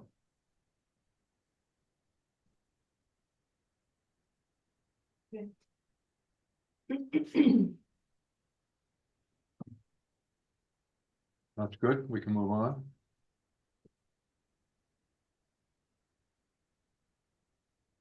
This green just means it's moved from somewhere else. So, landscaping, you've got some stuff in the zoning about the percentage open space and the percentage lot coverage, I think, but you don't really talk about, your expectations about landscaping, but you care a lot about it. You spend a lot of time talking and thinking about it when you look at a site plan. So I was trying to give you some, you know, some teeth to use there. This, it's not real strict, gives you some flexibility. So then so if, for example, in number 3, adequate landscaping, that's up to the determination of the planning board of what adequate landscaping is. Right. I mean, a lot of towns have a number of feet there. I just worked with a town Monday night that has 50 feet. But I went to the town and I was surprised when I measured it, because it's like eroded grass. So it's more, the quality is important, right? What's planted in that makes a big difference. So right, adequate is more than just the number of feet. It might be adequate with certain types of vegetation in a smaller strip. That's why I think you need to see the plan to decide rather than have it on numbers in the regs. And keep in mind, you can waive your own site plan regulations when you can't waive what's in the zoning, but you can waive what's in your own site plan regulations whenever you feel it's justified. Just be sure the staff puts the justification in the minutes. Oh, Margaret, sorry, go ahead. Yeah, under number 6, what is meant by exterior mechanical and electrical equipment? Because I have, for instance, at least 4 boxes on my property that I had no choice as to whether they were going to be there or not, and they are not screened. Well, it's just for commercial or multifamily. I have an example. Mm-hmm. The villas have a box on the buildings for air conditioning vents. They're screening those, right? So, there's just been anything that's external to the building, that's like a mechanical thing, would be something that I think we would interpret as. That the applicant is. That's the applicant's putting on the building. Not the New Yeah. Hampshire Electric or the cable Right, company. or- right, it's the development, because a lot of the times, the electrical or telephone post or whatever is determined by what the company can do. And so we would have to work with that.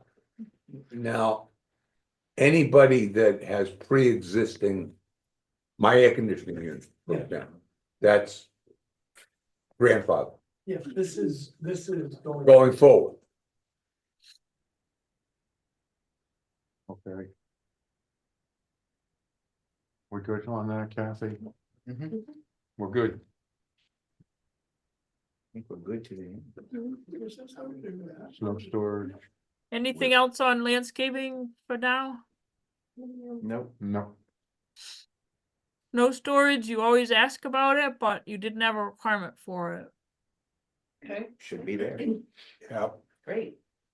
Fire protection, I think, is an important part of this, site plan regulations because it might affect how the buildings are laid out. It's not something to wait and have code enforcement deal with after site plan approval. So And wait, you might require, as part of site plan approval, the developer to pay for a new hydrant, for example. do we want to add anything else to the snow storage? Are we okay? I have a question. I had a question. I'm sorry. Adequate. Well, I think it's already governed by. Yeah, We all have questions. yeah, I think the wording here makes it a requirement. I think you should leave it as flexible as you can and work it with Megan. We're talking about Okay, highway regulations at the select board level. So I think as long as it's in here, so it gets reviewed, and then you can have that conversation with Megan. Is this Great. sufficient? all right, great. Does it Yep. meet the current Yeah, regulation? does it meet the current regulations? Yeah. It just allows us to be a little more flexible. Understood, sure. Mike, go ahead with your question. I apologize. I didn't mean to interrupt. you. No. I thought we were talking about fire protection.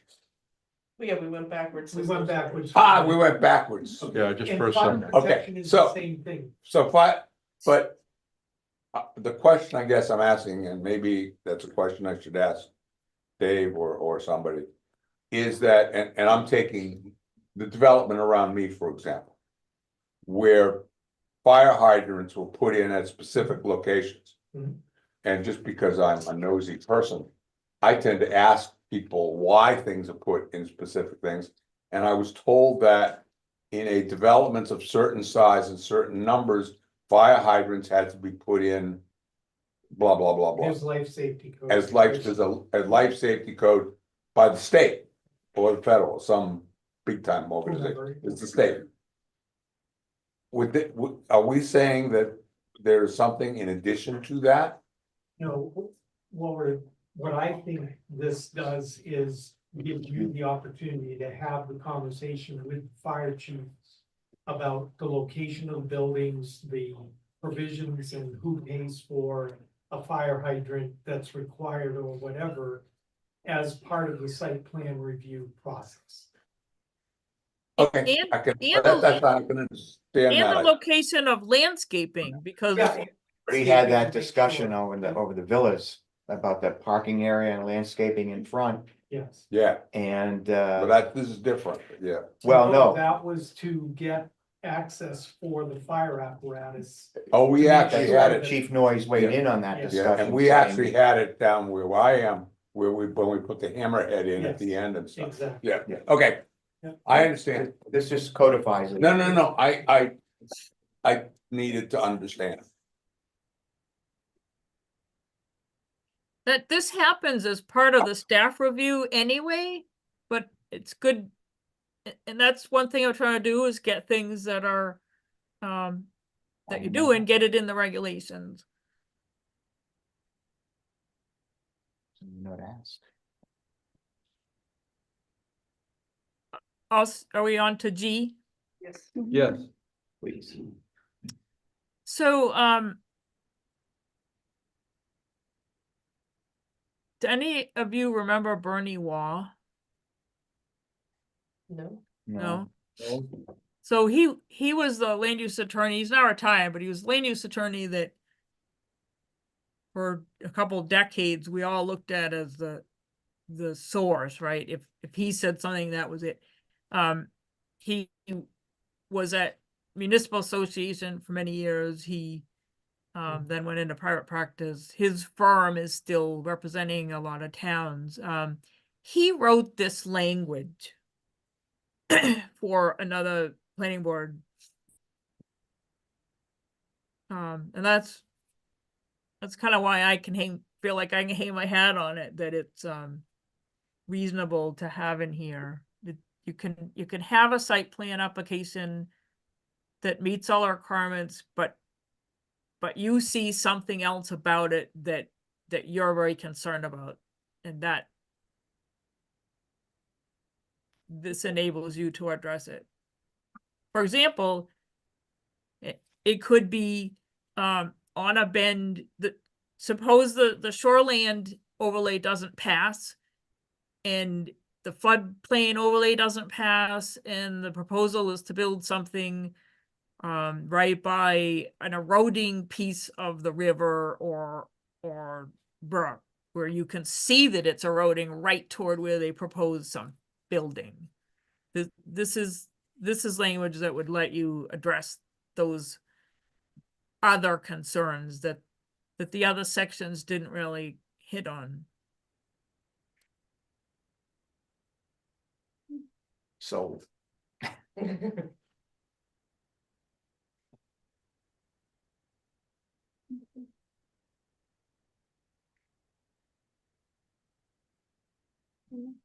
We can move forward, sure. Because if you notice, I didn't give you a noise section, right? Notice that. We talked about, in D, it's part of landscaping and screening. Mhm. Because you don't regulate noise with site plan, it's like the noise ordinance does that. But suppose you had something that was gonna be extraordinarily noisy, like a shooting range. This would let you think about that. I didn't think we allowed. Right. Just an example. Okay, let's not go there. Well, sure you do. You allow skills venues.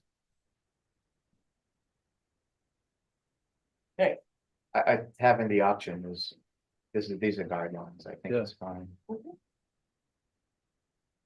Good. And then offsite improvements, this is in the state law, but you really should have it in your own regulations as well. You're on more solid ground requiring the developer to pay for offsite improvements if you have it in your own regulations.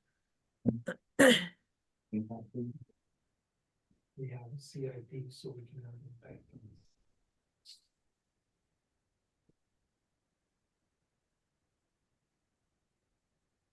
And these are what the state law limits it to.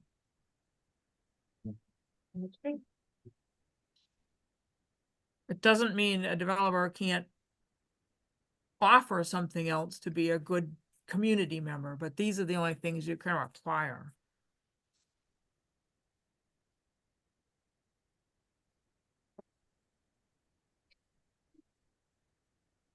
Okay. This is going much quicker than I expected. Maybe So- you'll have more comments next time you talk about it. Pretty obvious stuff. Dara, can you do me a favor and just go back up to where it talks about the solid waste? I apologize. Where did we talk about solid waste? I don't even know. Containers and, solid waste containers, I think it was. Was that in landscaping and Yeah, it's screening? right in here somewhere. Health and safety. So it's number 6. And that's a town regulation. Exterior mechanical, yeah. I think, I wonder whether or not we shouldn't talk about access to those as well, because today it's a little bit difficult for the truck to get into certain locations without or with having the screening and fencing involved. So I'll give you an example of like Town Square. It's just tough to have fences and things in there because of where that stuff is currently located. As we go forward with these things, we ought to make sure that the location of these is one hidden from the general public view, from the very least from public ways. And I'm certain property owners would love to build a place where their guests, if it's a hotel or other sort of public venue, that these aren't things that stick out in the view, that they're hidden from sight. And so I wonder whether or not we shouldn't be a little bit more stringent here. I guess it says shall be fenced or screened from abutting property and streets. I think they need to be accessible as well. And I don't know if that's just a given here. could you just handle it similar to snow storage and fire protection, and we can just have it as input from that department head Okay, yeah, during the review, just make it part of the review. Really specified so that we can have those yeah, discussions, that's a good idea. just try not to get too detailed. Aren't you, isn't the select board going through that? We already have the dumpster and regulation, have a solid waste. So those are already covered. As far as the site plan review and the location of the dumpster itself within the site, I think that you should handle like you do the other Okay, infrastructure. so Megan's department would, Yeah, right now it's under DPW, it might be its own department. so Okay. who knows? Just. all right, that's good. Yeah. But I'm still a little confused on that, because well, isn't there an issue with the doors? That's that regulation. We have a separate regulation for that. Understood. I wouldn't make it here. I would just make it so you can review it and Okay, have that discussion here all right, during site plan. okay, understood. Yep. Okay, Tara, I think we're good. Rick, you good on that? Yep. Well, I didn't follow whether we were changing some language here, Mark. No. No. I think you need Okay. it is right here. All right. Is that it? I think, the rest is. This planning jurisdiction, I have no idea what that's doing in here. I've never seen anything like that. But you're not creating lots in site plan review. That's a subdivision thing. But I've never even seen that language in suburbs. So that's it for this draft. I have one more question. Mark? I don't have the changes like right here. So is there a change here to put design review in the process the way it is in the subdiv regs? That wording to allow conceptual consultation on design review, the same way that we have it in the subdiv regs.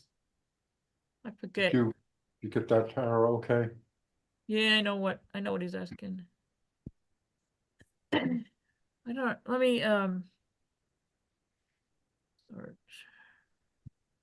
In the subdiv regs is great, and just importing that, making it part of the process here would make it a lot cleaner. Yeah, I don't remember what's in here now procedurally. I'll look at that. Yeah, that's a good point. I'll look at that.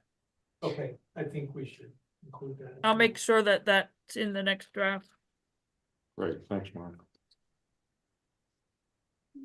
So we'd make sure we talk specifically about conceptual and design review.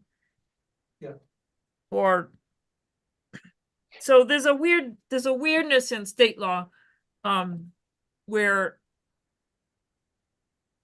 it's not discussed that way in the site plan enabling statute. It's just talked about preliminary review. But then you're told you have to use 676.4 for anything the planning board looks at, and that separates into conceptual and design review. So let me look at what I've done with attorneys with other site plan regs and propose some language.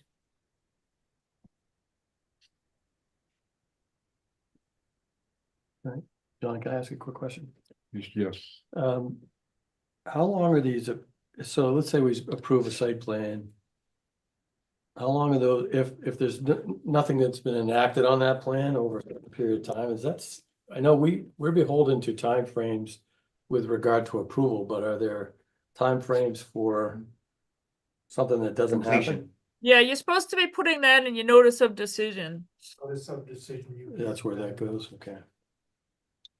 because it might be different for different conditions, right? You might want to put one time frame for when they meet the conditions precedent, like when is it final? You've asked for some things like a driveway permit, blah, blah, blah, some changes. 2 years later, you might not remember what you asked for, so 6 months is a good time frame for something like that, but to actually build the thing, boy, that can take years.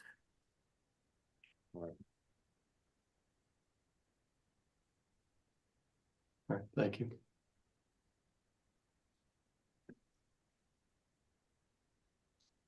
Okay, are we good with that? So I can have your next draft for your regular December meeting. Okay, Good. that'd be great. Margaret? Margaret, I see you. Good date.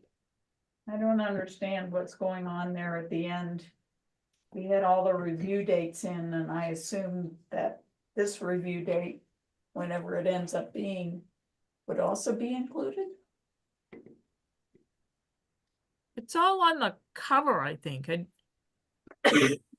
Yes. just Review didn't think these, let me I get would- there, sorry. All You the mean way the at amendment, the amendment dates? I didn't, they're not reviewed, they're amended. I don't know what this language was doing in there. I think on the cover, we have all the amendments. Right. the effective date is always the original date. No, the effective date of the regulations was that just helps you kind of know what was grandfathered. Okay. If we can put the amendment dates in there if you want, but I don't know why it said reviewed. Do we have it on the front page? Yeah, it's all here on the front. And 2019 was missing from that statement at the end. Already on the front page. Yeah, one or the other, the front page is fine, I guess. And that would have been my bad, because I was with you then, so. Yeah. Well, it makes this last statement redundant. Yeah. So I understand Margaret's confusion.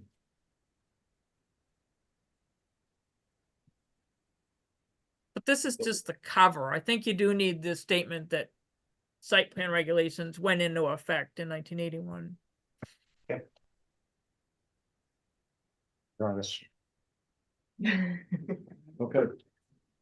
Yeah. Until the next episode. Yeah.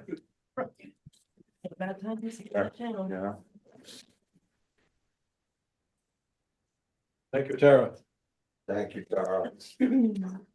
I'm happy that we were able to fit this in before the end of the year. Yeah. Yeah, That absolutely. was Kind of- so- Yeah. Part of my bucket list. Okay, that's Paul's turn. Okay, we can all move on here. Can we go with Paul next? Good morning, Paul. Thank you so much for, giving the time out and along me. I really appreciate it. No, thanks for your patience, Paul. We really had to get through that. And Of course. we're gonna lose a couple of people here shortly.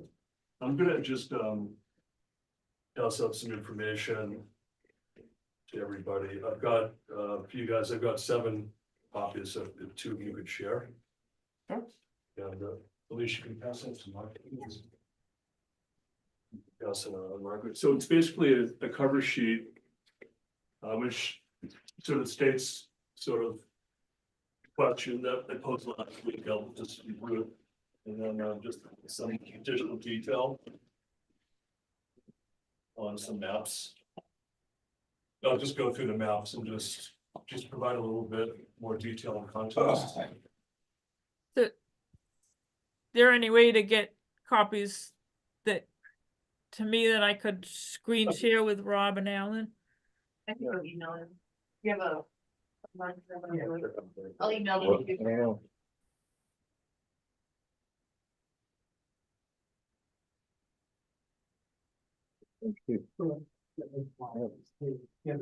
Okay, so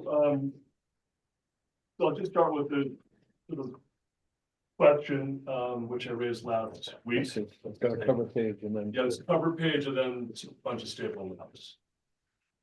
So the question is, given that Craig Larson is obviously here today, the owner of the Waterville Valley Golf Club has contracted Horizon Engineering to subdivide a section of lands near Snows Mountain Road on the golf course for the purpose of selling this land.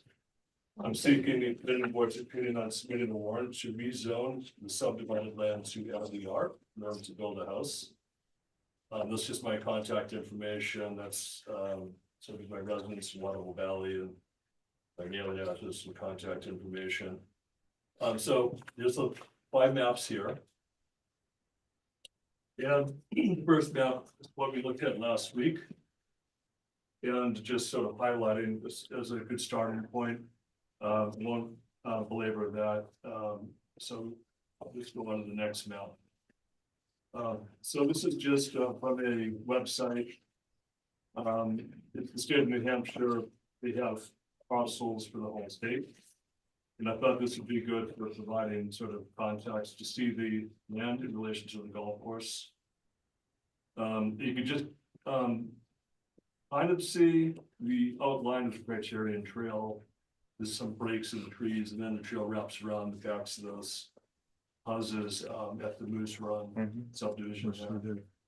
One of the things about this map, it doesn't really show that there's actually access from Snows Mountain Road to this area.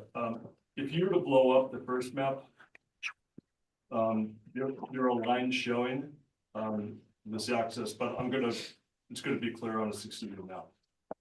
So that's just context. There's the land, there's the golf course, it's roughly the area that we're talking about. And it did actually, I used this website to calculate the acreage. And I'm not a surveyor, so take it with a grain of salt. It's looking like 3 acres.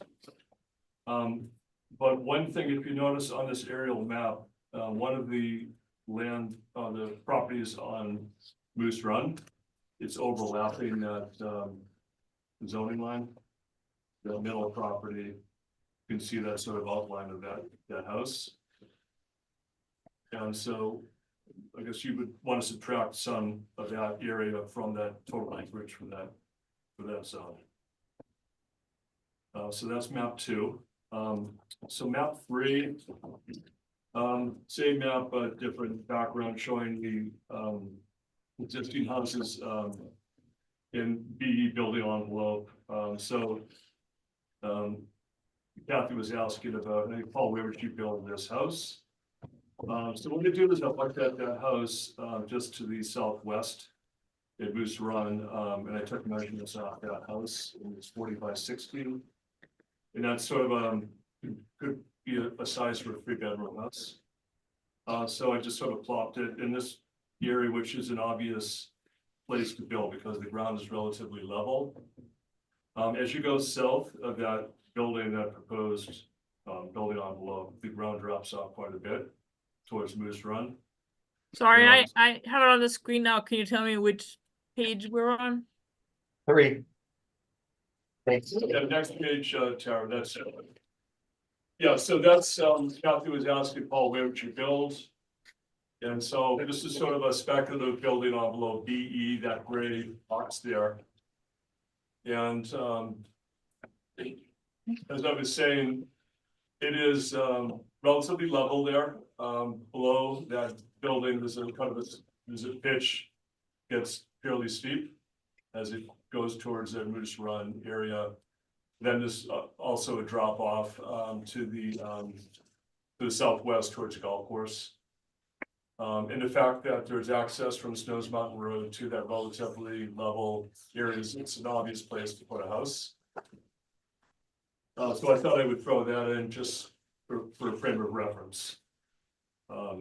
Anyway, just keep in mind no surveying has been done or anything like that. Just sort of plopping a house there, having walk the grounds. The next map is map 4. So this map is the map that Waterville Valley Realty gave me when I was looking at lot 36, which is sort of outlined in yellow there. And I mentioned one of the issues with that lot last week, and you can see the contour line. There, it's basically indicating the central part of that property is is a low area, and there's running water. There's a culvert that goes under the road and feeds into that area, so it's a difficult building area. And so the area on the north sort of corner, I guess northeast corner of the lot, was what I would ideally had wanted to build on. There's an issue you can see with just space, you know, between a building and a septic field. It's pretty tight quarters. That's what led to this thought to speak with Greg, because I knew that the adjacent land was rec land. So that's also one more thing. If you look at lot 36 and then lot 35 to the north, there's a break. So that is that area that I was speaking about, which is access to the road. And I think when this, and Craig can correct me, but when the Greeley Hill development was built, the Waterloo Valley Company sought a conveyance so that they could access the road from their land. So it's shown in this map. So that's map 4. So just go to map 5. I asked the realty company just for a blow up of this map to get a better understanding of the land. So that sort of corner that pokes up. So if you go to look at lot 35, and then there's that sort of narrow section between lot 35 and the forest. You can see that it would be difficult to build up there.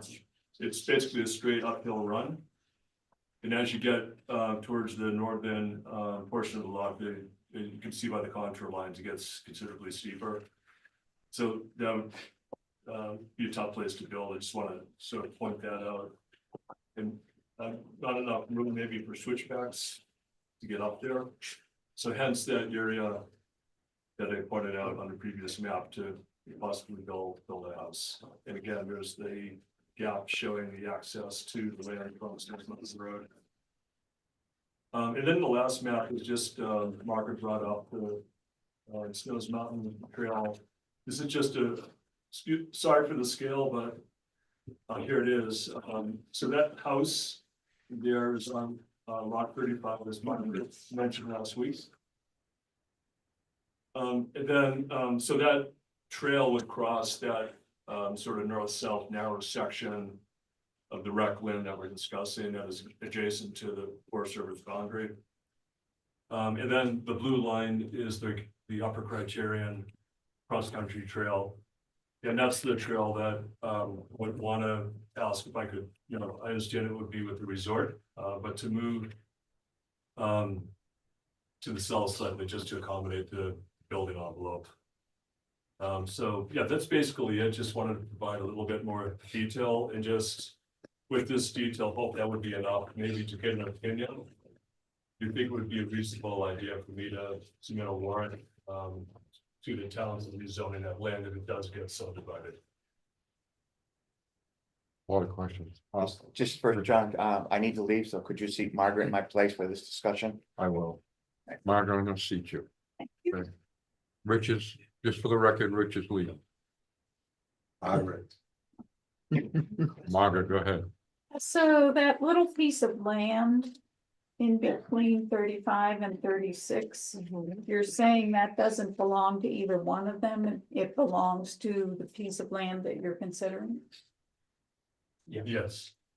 So I have a follow-up question to that. There are maps that show that it is like you don't have access from Snows Mountain Road to the rec land, and then there's one map that shows that you do. The GIS map shows you don't. So which map do we choose? But Morgan, if you blew up the land map on map 1, you would see the lines. It's difficult to see with this scale, but you would see the same lines that are shown on maps 4 and 5. Okay, on the GIS map, which is I guess, in my opinion, the most important one, it doesn't show that. Yeah, so that map that shown on 4 and 5 is in the state registry of deeds. It's recorded. That's interesting. Right, so how do we So wait, I'm decipher that? so Craig might, About this well, yeah, yesterday. Craig might have. Just to let you know, Yeah, or not the yet. recorded plans at the registry of deeds in Grafton County prevail. Assessor maps, just by the sheer nature of the word assessor map, pertain to how the town gets taxes. And that's all that is. Yes, has a different reason for having those types of maps. They're not land use maps. Land use maps are strictly at the registry of deeds. I'll certify here today that we have access by the registry of deeds, by deeds and conveyance and registered plans. If you look at, he's got a couple of plans here that go back and forth. One's an assessor map, one's an old recorded, and then there's a subsequently other recorded plans that show that access. So I'm representing, and I'm gonna convey, if I do convey, would be access. So that would be up to like a title attorney to do. Tara, does that track with what you know? Yeah, a recorded plan or deed always is the final say. Right, okay. I mean, Thank you're you. looking at a recorded. Tax maps are all often a little bit off. Okay, You're looking at a recorded plan right there. There's a subsequently another one that clarifies that access a little better that's recorded. Didn't know But that actually is what you're looking at right there. And if you read the deeds and the huge abutting properties, they mention the meets and bounds. So there is access, and unfortunately, people look at different maps for, but you gotta remember what you're looking at, I guess. understood. John, can I just make one comment? Yes, please. I think it's important for the planning board to keep in mind that different owners down the road can have different plans for property, and rezoning this LDR could enable a road to come off of Snowsbrook Road here and develop 4 or 5 lots in there. There's no way to have a zoning amendment that's tied to a specific subdivision plan. Right. So there's no way to have a zoning amendment that says, we're gonna make it LDR, but it can only have one house. If it's LDR, it's half-acre lots. And it is about 3 acres, according, I just roughly did it on the town GIS too.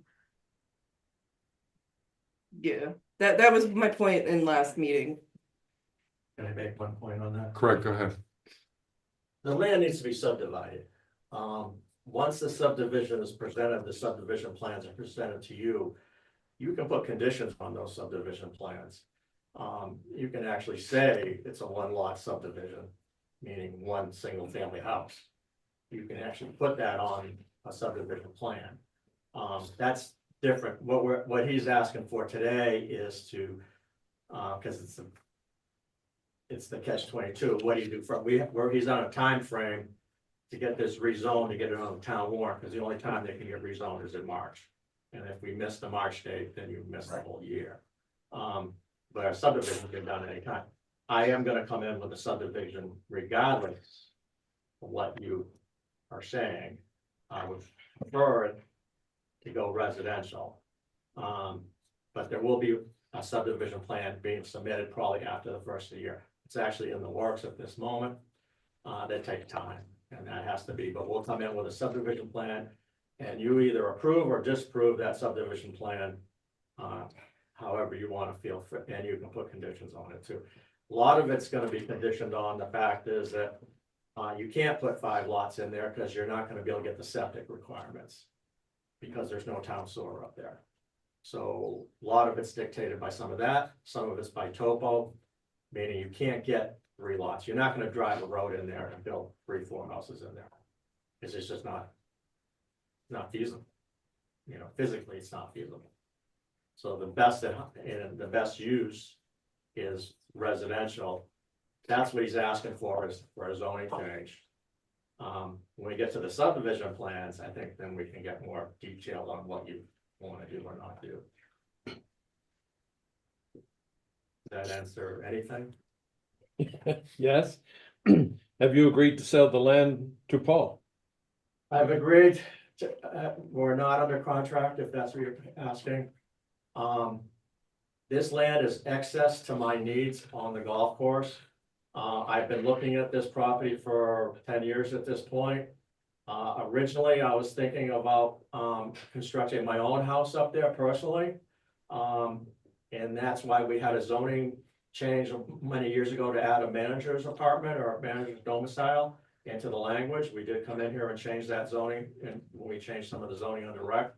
I was anticipating probably building a house for myself or for the manager of the property. I mean, since that time, obviously, I bought another house. And then I'm going back and forth on this property, what to do with it. And I don't see any use that I can physically do with this property. It's kind of a weird property to begin with. Okay. I don't have a particular use. I was thinking about at one point too. I mean, I have a ton of options on it. I could have put the maintenance garage up there actually. But since I was thinking about that, when we did the pickleball application, there is room, permission for a small 20 by 22 or something like that garage down there. So I think I'm fine with the uses that have been approved for already. I don't see how I would do anything up there. Maybe you could do affordable housing as far as employee housing or workforce housing, whatever you want to call it. But I don't even think that's a good idea either, because it's a septic issue up there. So I think it's really dictated by septic too, and also your subdivision laws, you know. I think the topo on the back side of that lot is gonna be hard to get up there. Mike, go ahead. I have a question. I thought so. It is my understanding that if at some time in the future, 5 years from now, someone should decide that they wanted to subdivide that property, you decide not to build for whatever reason. And we make the change that someone could come in and subdivide that property into 2, 3, 4, whatever is appropriate LDR houses up there, regardless of what we should say now. It could be changed to that. That's my understanding. Yep. I got one right? You can, but I don't think you're physically gonna be able to get it. I understand all the restrictions, all right, Oh, I you do got- understand. There's more I also restrictions. understand that it is not beyond the realm of possibility, whatever that means, that there could be sewer up there. Yes. sometime but in my life. Not only is the septic changing it, under the low density, residential density bylaws, there's our setback requirements. There also are, sizes of houses requirement up there. And by the time you get into you start figuring all that stuff out, you're almost physically in driveways and in road and in fire access too. I think you'll find that the highest and best use is a single house and not 5 or 6 houses whatsoever. I understand that. Well, if you understand it, then That that answers your question. The question I asked is not what highest and best use is, it's could. And that's. It's only if that's you different. approve it. Right, So it would have to come in front of you and you would have to approve it. I understand. Under all those, I understand saying all that that. you could approve a subdivision that actually doesn't work. I don't think that's a good idea. for the planning board. I understand all that. Well, if you understand, you just answered your own question. I understand. I also understand that things change, requirements change, and I may not be here. What won't change is the topography of that lot. And what won't change is the size of the fire truck getting in there. And there's a million other things that will not change that will dictate what, this is basically a weird piece of property. It is a weird piece of property. That cannot be utilized 100% of the square footage.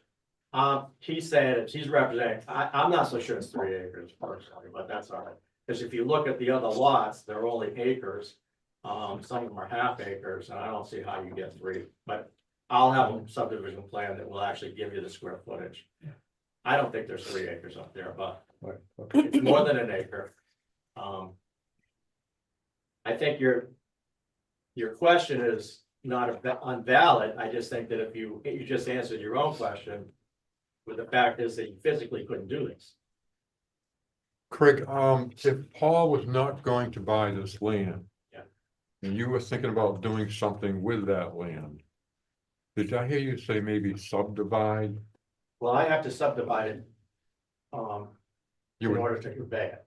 and we would say we changed to LDR and you were gonna subdivide it. I'm telling you right now that I'm coming in here and sometime in January with a subdivision plan, For just this spot or for other parts of your rec land?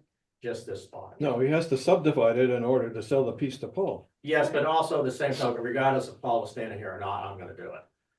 Yes, I So, said to you, I'm saying to you, representing to you that it's excess of the needs of the rec department, the rec land, my property.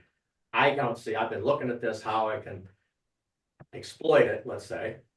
And I don't see any way to exploit it except for a single family house. so if you were thinking about subdividing it, why wouldn't Paul buy that land and also subdivide it? Because you would put in on the subdivision plan that we put in there, we can put the conditions on. Then I'm happy, So to not build, right, Not build more than one house. exactly. What would be the grounds for that? Topo. Zoning allowed more. Oh, there's other reasons, septic, water recharge, you can come up with all kinds of crazy reasons. You could come up with them, but what do we have, what leg do we have to stand on, I think is where we're going with that. Well, I mean, it's not necessarily for you to tell us with that, it's more like, what do we have written down already that we need to follow? well, you have, there are certain laws that are out there already that any homeowner would have to follow, and there's also one of the bigger ones, I think there's in that zoning district, there's a square footage size on the footprint of the house. And you could not fit 5 houses up there with that footprint, I think it was 1,800 or something, or 1,600 or whatever it is. 1,500, so you're not gonna be able to fit these houses physically in there and have 35-foot setbacks and all kinds of other things. So if you, trust me, I've looked at it, and you cannot fit multiple houses on this lot. Mainly because of the topo, the whole back section of that goes straight up. There's ledge up there, there's all kinds of, items up there that you're not gonna get, plus you're backing up onto the Forest Service. The only buildable section is right down on the southern part of it, let's say, is the only buildable section. Has anybody who abuts it approached you before? No, they've approached me for a vista cutting, Okay, which we have allowed. And that's not only here, but other places. But they have, 3 of the owners here have approached me about, providing a vista view. And they've asked permission to cut some trees down on my property. I have granted them permission to cut trees down for vista printing. No, they have not, been available, nobody's ever called me. understood. It's an obvious that I have not been using this portion of the property. But I do have rights to use it. I mean, basically. And to go one step further, the question that has not been asked, I guess, is, which will be out there at some point. What about the rest of the property? What preclude, if you're gonna, if you think you're setting a precedent, you're not, but if you're gonna think you're setting a precedent about selling rec property and rezoning it, what precludes you me from doing it on the entire property? No, I said that last meeting, but yeah. Right, and I would just say, as part, you can take it at my word or face value. I've been in the development business for a long time, and I'll tell you right now, when you sell a piece of property, that's it, you get one check, it's done, and you're done. The golf course is the golden goose that keeps laying that egg, and it just keeps money, keeps coming in. And as a developer, most of the time, we would buy properties, we would have commercial properties or whatever on them. There are sections that would actually generate way more money than if you develop them for like houses or something. So I'm telling you that the rest of the property is more highly valuable for recreational uses versus residential uses. So to answer your question, why would I not do it? Why would I take money out of my pocket, I guess? Well, just retirement in the future. Well, But- I can have the right to sell. I think I would sell it as a going concern and get more money. I would sell it more as a going concern Worth a lot of money. than I would as house lots, actually, to be honest with you. Yeah, it's worth a lot. And that's something you can't write into a zoning article or zoning change, but that is a fact. I guess where I'm coming from is we are tasked by, we're appointed by the select board, and our task here is to see what is best for the town and how to develop and plan for the future. Correct. I think there is more of an interest in keeping it as rec land than it is to build one home. Because we know that we have a problem with middle housing, and I know that this land isn't going to solve that. But I think it's already in use through certain things. Like through the trails that are there. And I think it's in the best interest of the town, in my opinion, to keep it as rec land. That said, it's really not feasible to use this as rec land. That's what I'm trying to say. It's already being used as rec land. No, it's is what not. I'm saying. We're not changing that trail system. He's asking to change the trail. No, system. we're allowed, under the easements that we have with the ski area. I have easements with the ski area, and they're strictly with the ski area. I cannot stop them from coming across my property, but I can dictate where they go. And that's already in my language, already in my easements. Now, it's not something that's even disputable. We're allowed to move the trails with the concentration of the easement holder, which is the mountain. Mhm. And we do this actually right about now, or in October, actually, we talked to Ian in October about where the trails are gonna go. And that happens every year. They haven't changed much in the last couple, we have changed a ton of them down below because of the tubing thing. So that impacted a lot of those trails down below. Mhm. So we've had to move these trails. That didn't require anything but a conversation to move these trails. We cannot stop the trail from going through that property. What we can do is move it to make it, at any different way. Yes, but I think that the townspeople have an interest in that. Yes, the And I town, think Mr. Myrick might want to. go right back to another scenario here. Zoning is here only for one reason. And that's to protect property rights and property values. And the property rights and the property values of those 6 or 7 neighbors up there are dictated by what can go on that property. And I dare say a single family house is more restrictive than what I am allowed to do under the zoning bylaw. So if we're mandated, which we are, to preserve zoning in this town and to make it as a land use tool to preserve value, that's our goal. And I'm saying to you, in my opinion, residential is more restrictive and it will protect values in the surrounding 7 neighbors. I mean, you've got one right there who might have a different. He's not in a butter. He's not, no, but he's part of that He's just association. part of the town like the rest of us. I've wondered for years why that last lot was there. Which last line?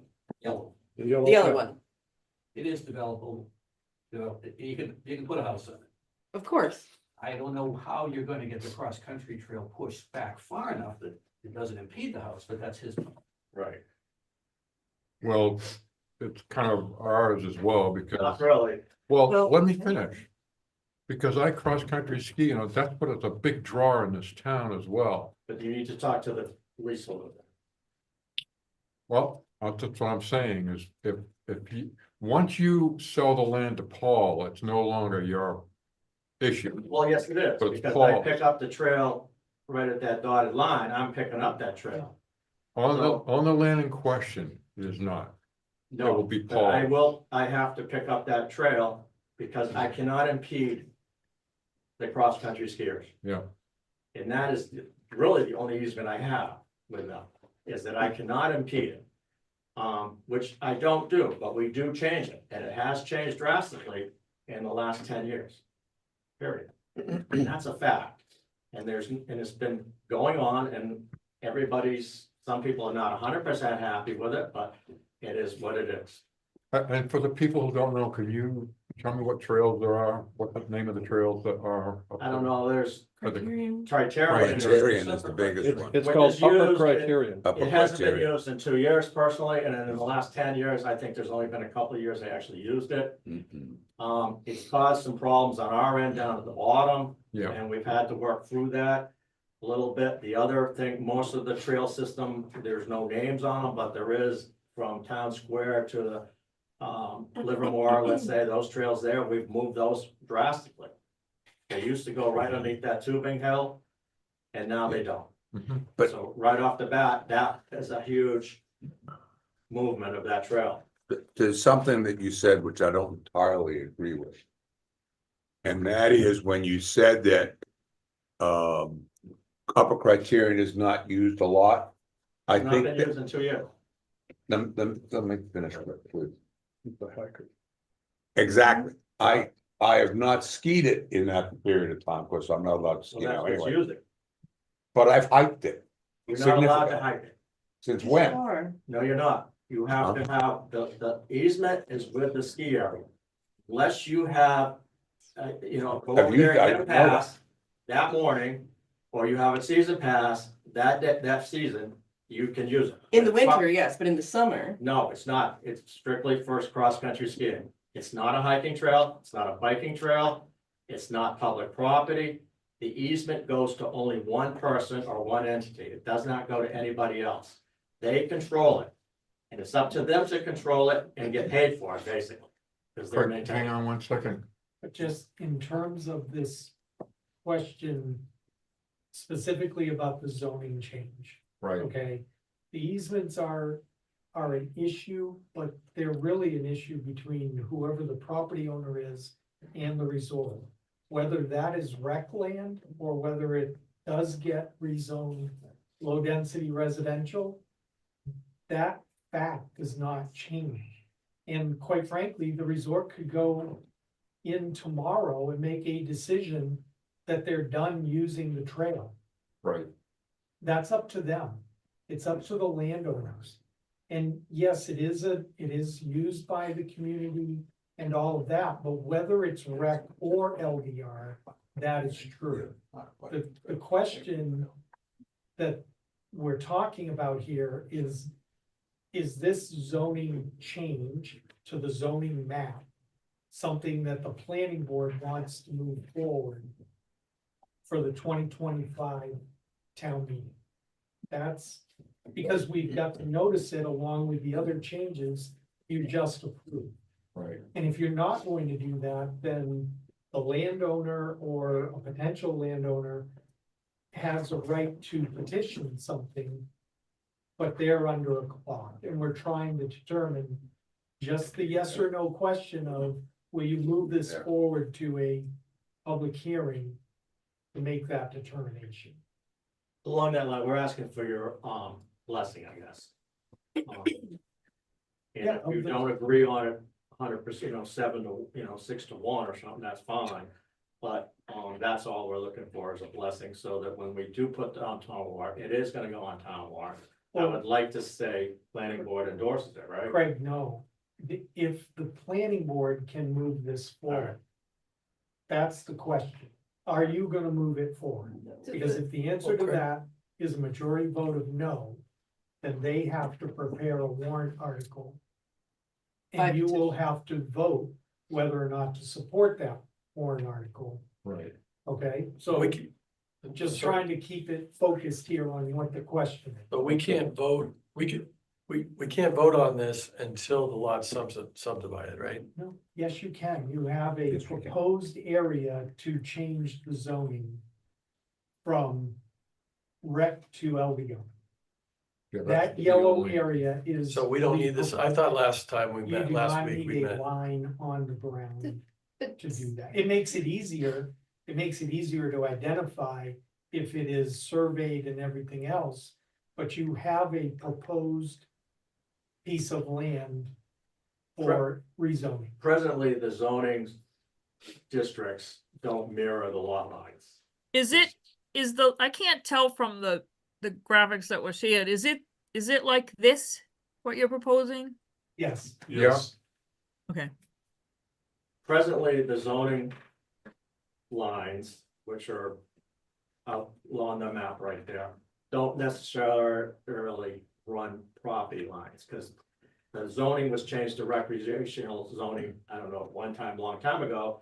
But Moose Run subdivision was done in 2005 or something like that, 2004, 2005. Some of those back lots, a portion of the lot is in the recreational zone already. Now, the houses that they have built there are in the residential I'm not section. sure I agree with that. Well, you can see it on the map. It Well- shows up on the recorded maps. The other thing is lot 1 of Moose Run, which is where the clubhouse and parking lot are, bisects that whole.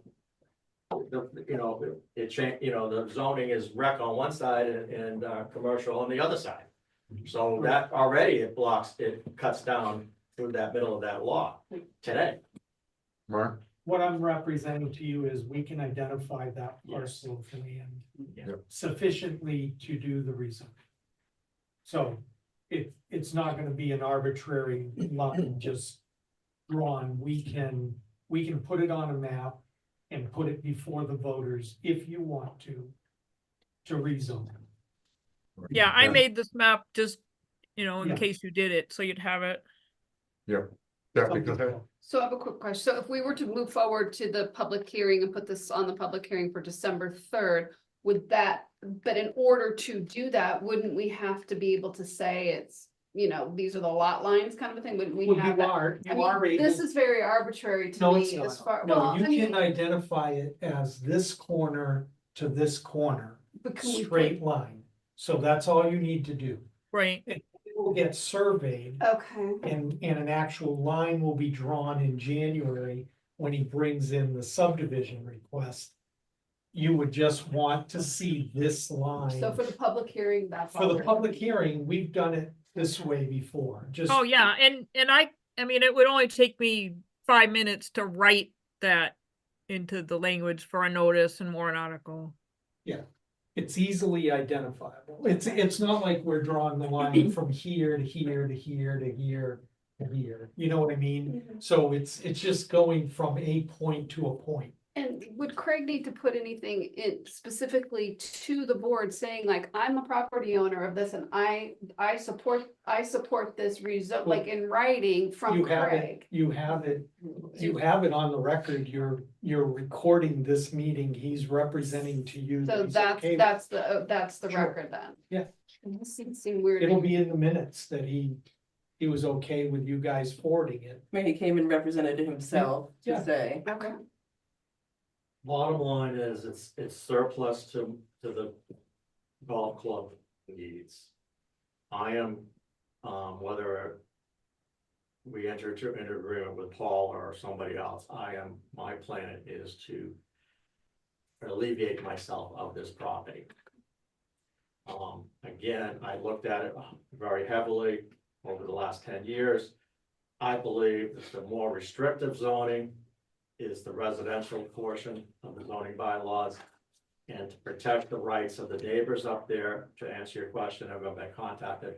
I'm actually looking out for them, saying to them that it's probably best that this little sliver of land that's in between two different subdivisions revert to residential.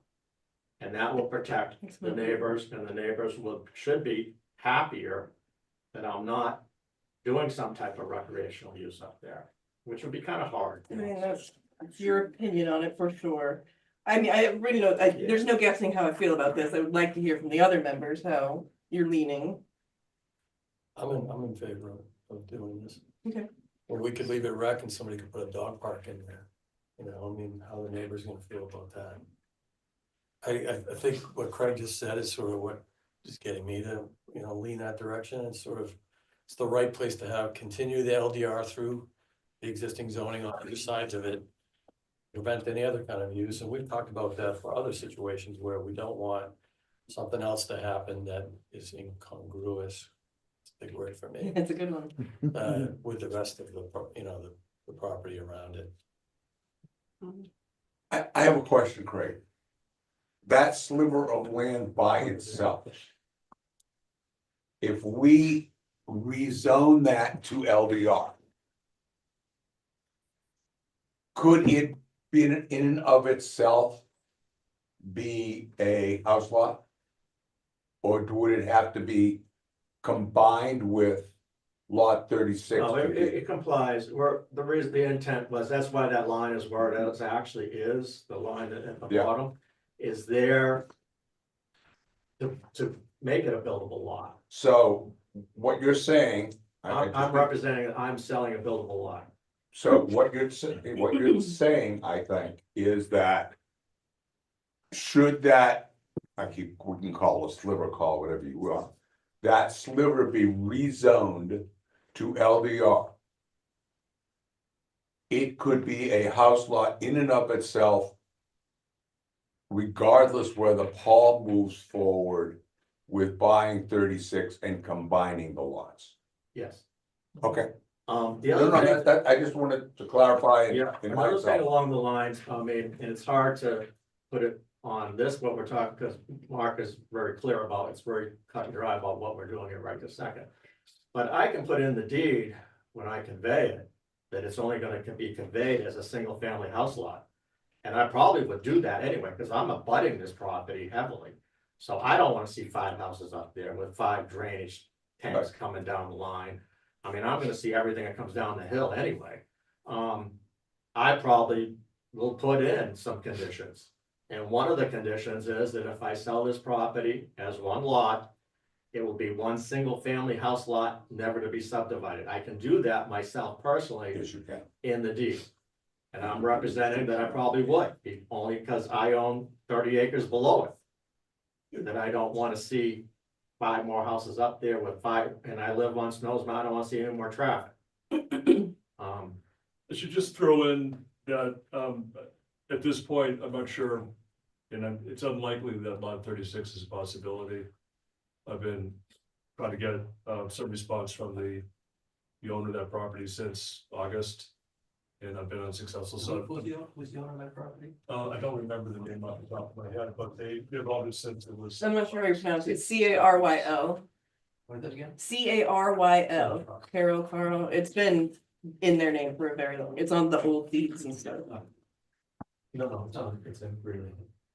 So in other words, I don't intend to purchase that lot. But this lot that's being Okay. created has No, access to snow. thank you.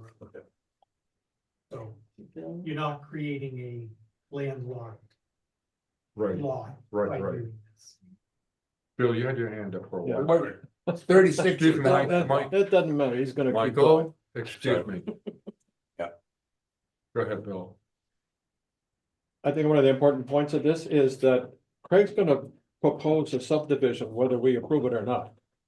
And there's gonna be either we sanction the amendment, so that we say, okay, we support it, that's the word, that we support it.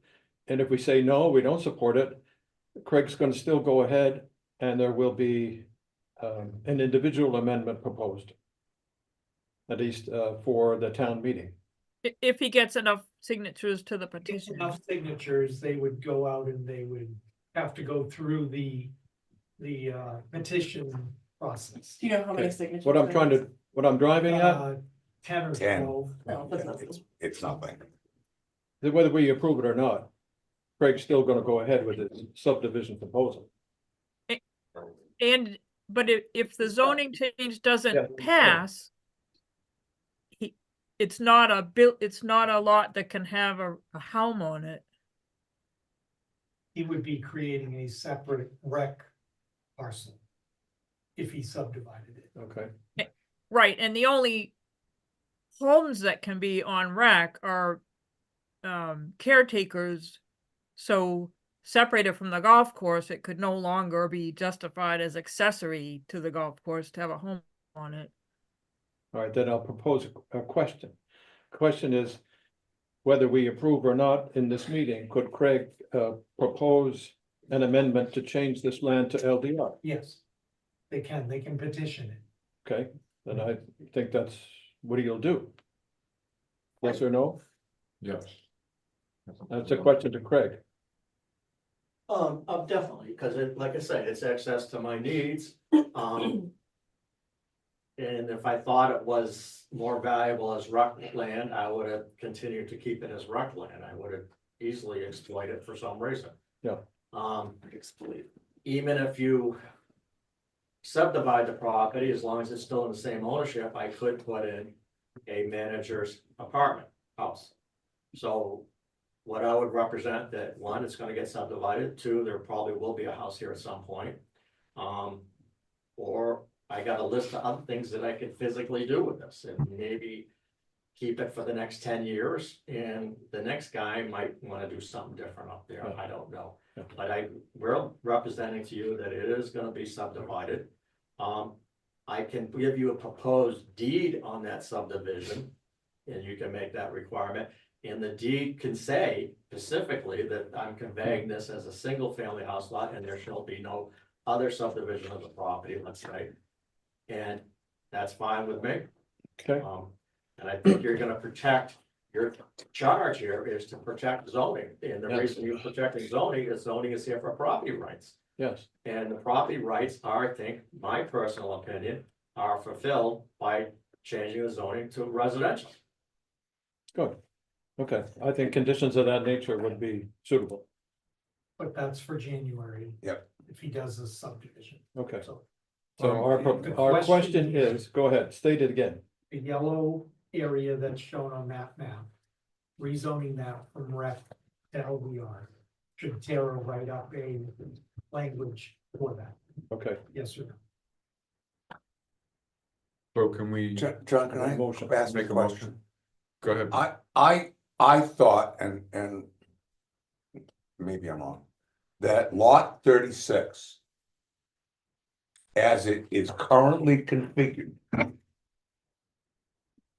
for various and sundry reasons, is really not a buildable lot because of wetlands and other things. That's kind of what I thought, and I could be wrong, was previously stated. No, he's saying they never heard back from them, but it would be a tight fit to put that with the leach field for the septic system. Yeah, I couldn't make so, the property owner had, trees cleared on the, western margin of that lot. Obviously trying to promote that area as the area to build. You have to build right up against the property line. The other side of the property, the eastern side of the property to me is nicer just because it's a little bit higher up. It has a view. And that's where the access is really tight. So you could put a house probably. This is 36. Yeah, so you could put a house more easily on the western side of the lot. It would have to be pretty close to the property boundary.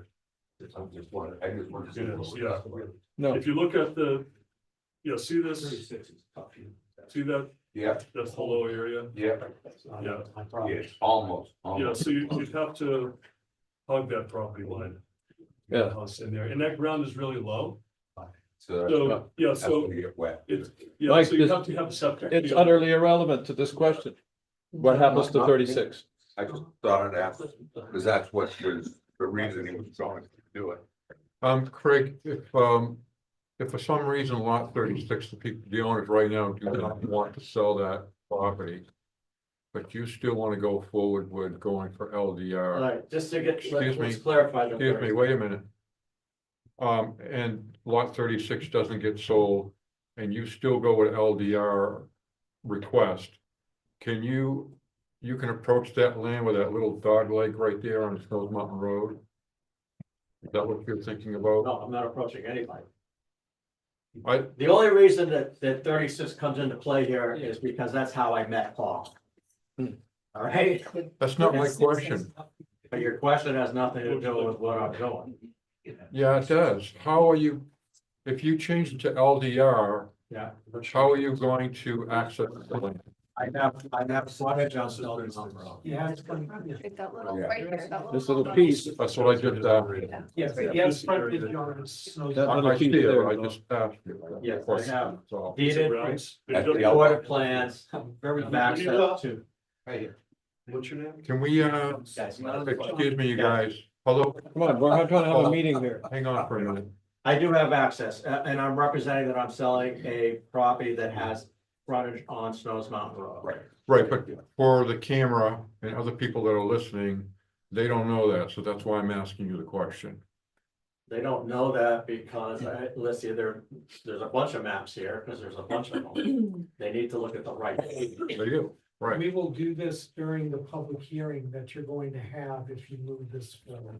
Yep. all that will, you can talk about all that when you have an actual amendment proposed. Yeah. So I think we have Don, enough. I need to leave the meeting now, so, Okay, Tara. first thing that someone will email me when you're done to let me know whether I'm adding this to the list of amendments for the public hearing or not. I'll do it, sure. Thank you very much. So I think we have enough information to create a,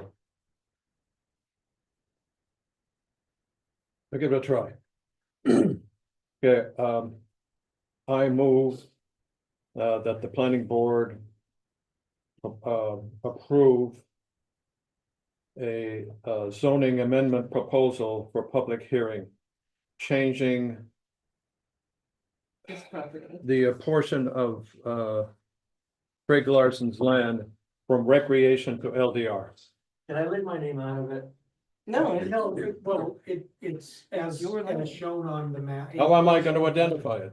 We'll do it by map and lot number, not by his name, Right. Yeah, okay? all right. So we'll put in the appropriate map and lot number because that's the way you. I mean, why? it's identified. Okay, I don't know what it is, Well, but we'll insert that into the motion. Yeah, no big deal, but I can't be here on the third, I don't know. it's a you problem. But that question I don't is think it- whether or not it moves forward to the town. Yeah. board. We're just looking for your endorsement of the, and help with. And that's what the, And changing the lots. the motion simply says. Yeah. That the planning board understands and 105, 10. 105. Lot 10510. lot 105-10. All right, second that motion. Roll I'll do call. a roll call. Margaret. so, Yes. excuse me, wait a minute. Excuse me, I know you're excited. Any further discussion? And it's Okay, being- now, but Margaret. It is being rezoned to LDR. Yes, Yes. Okay, change from rec to LDR Okay. is in the motion. okay. Okay, now we'll do a roll call and we'll start with Margaret. Go ahead. Yes. Yes. Yes. Yes, I have to say yes. No, Yes.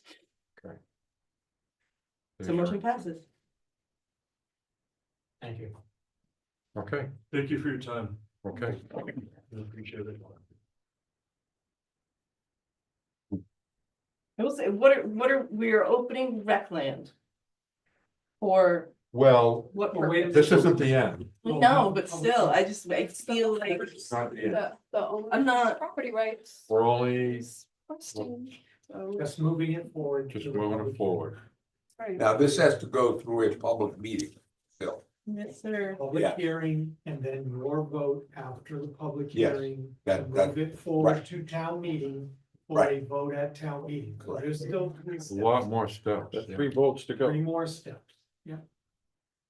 So, oh, we don't have to do, okay, would you like to make another motion? I move to agenda this meeting.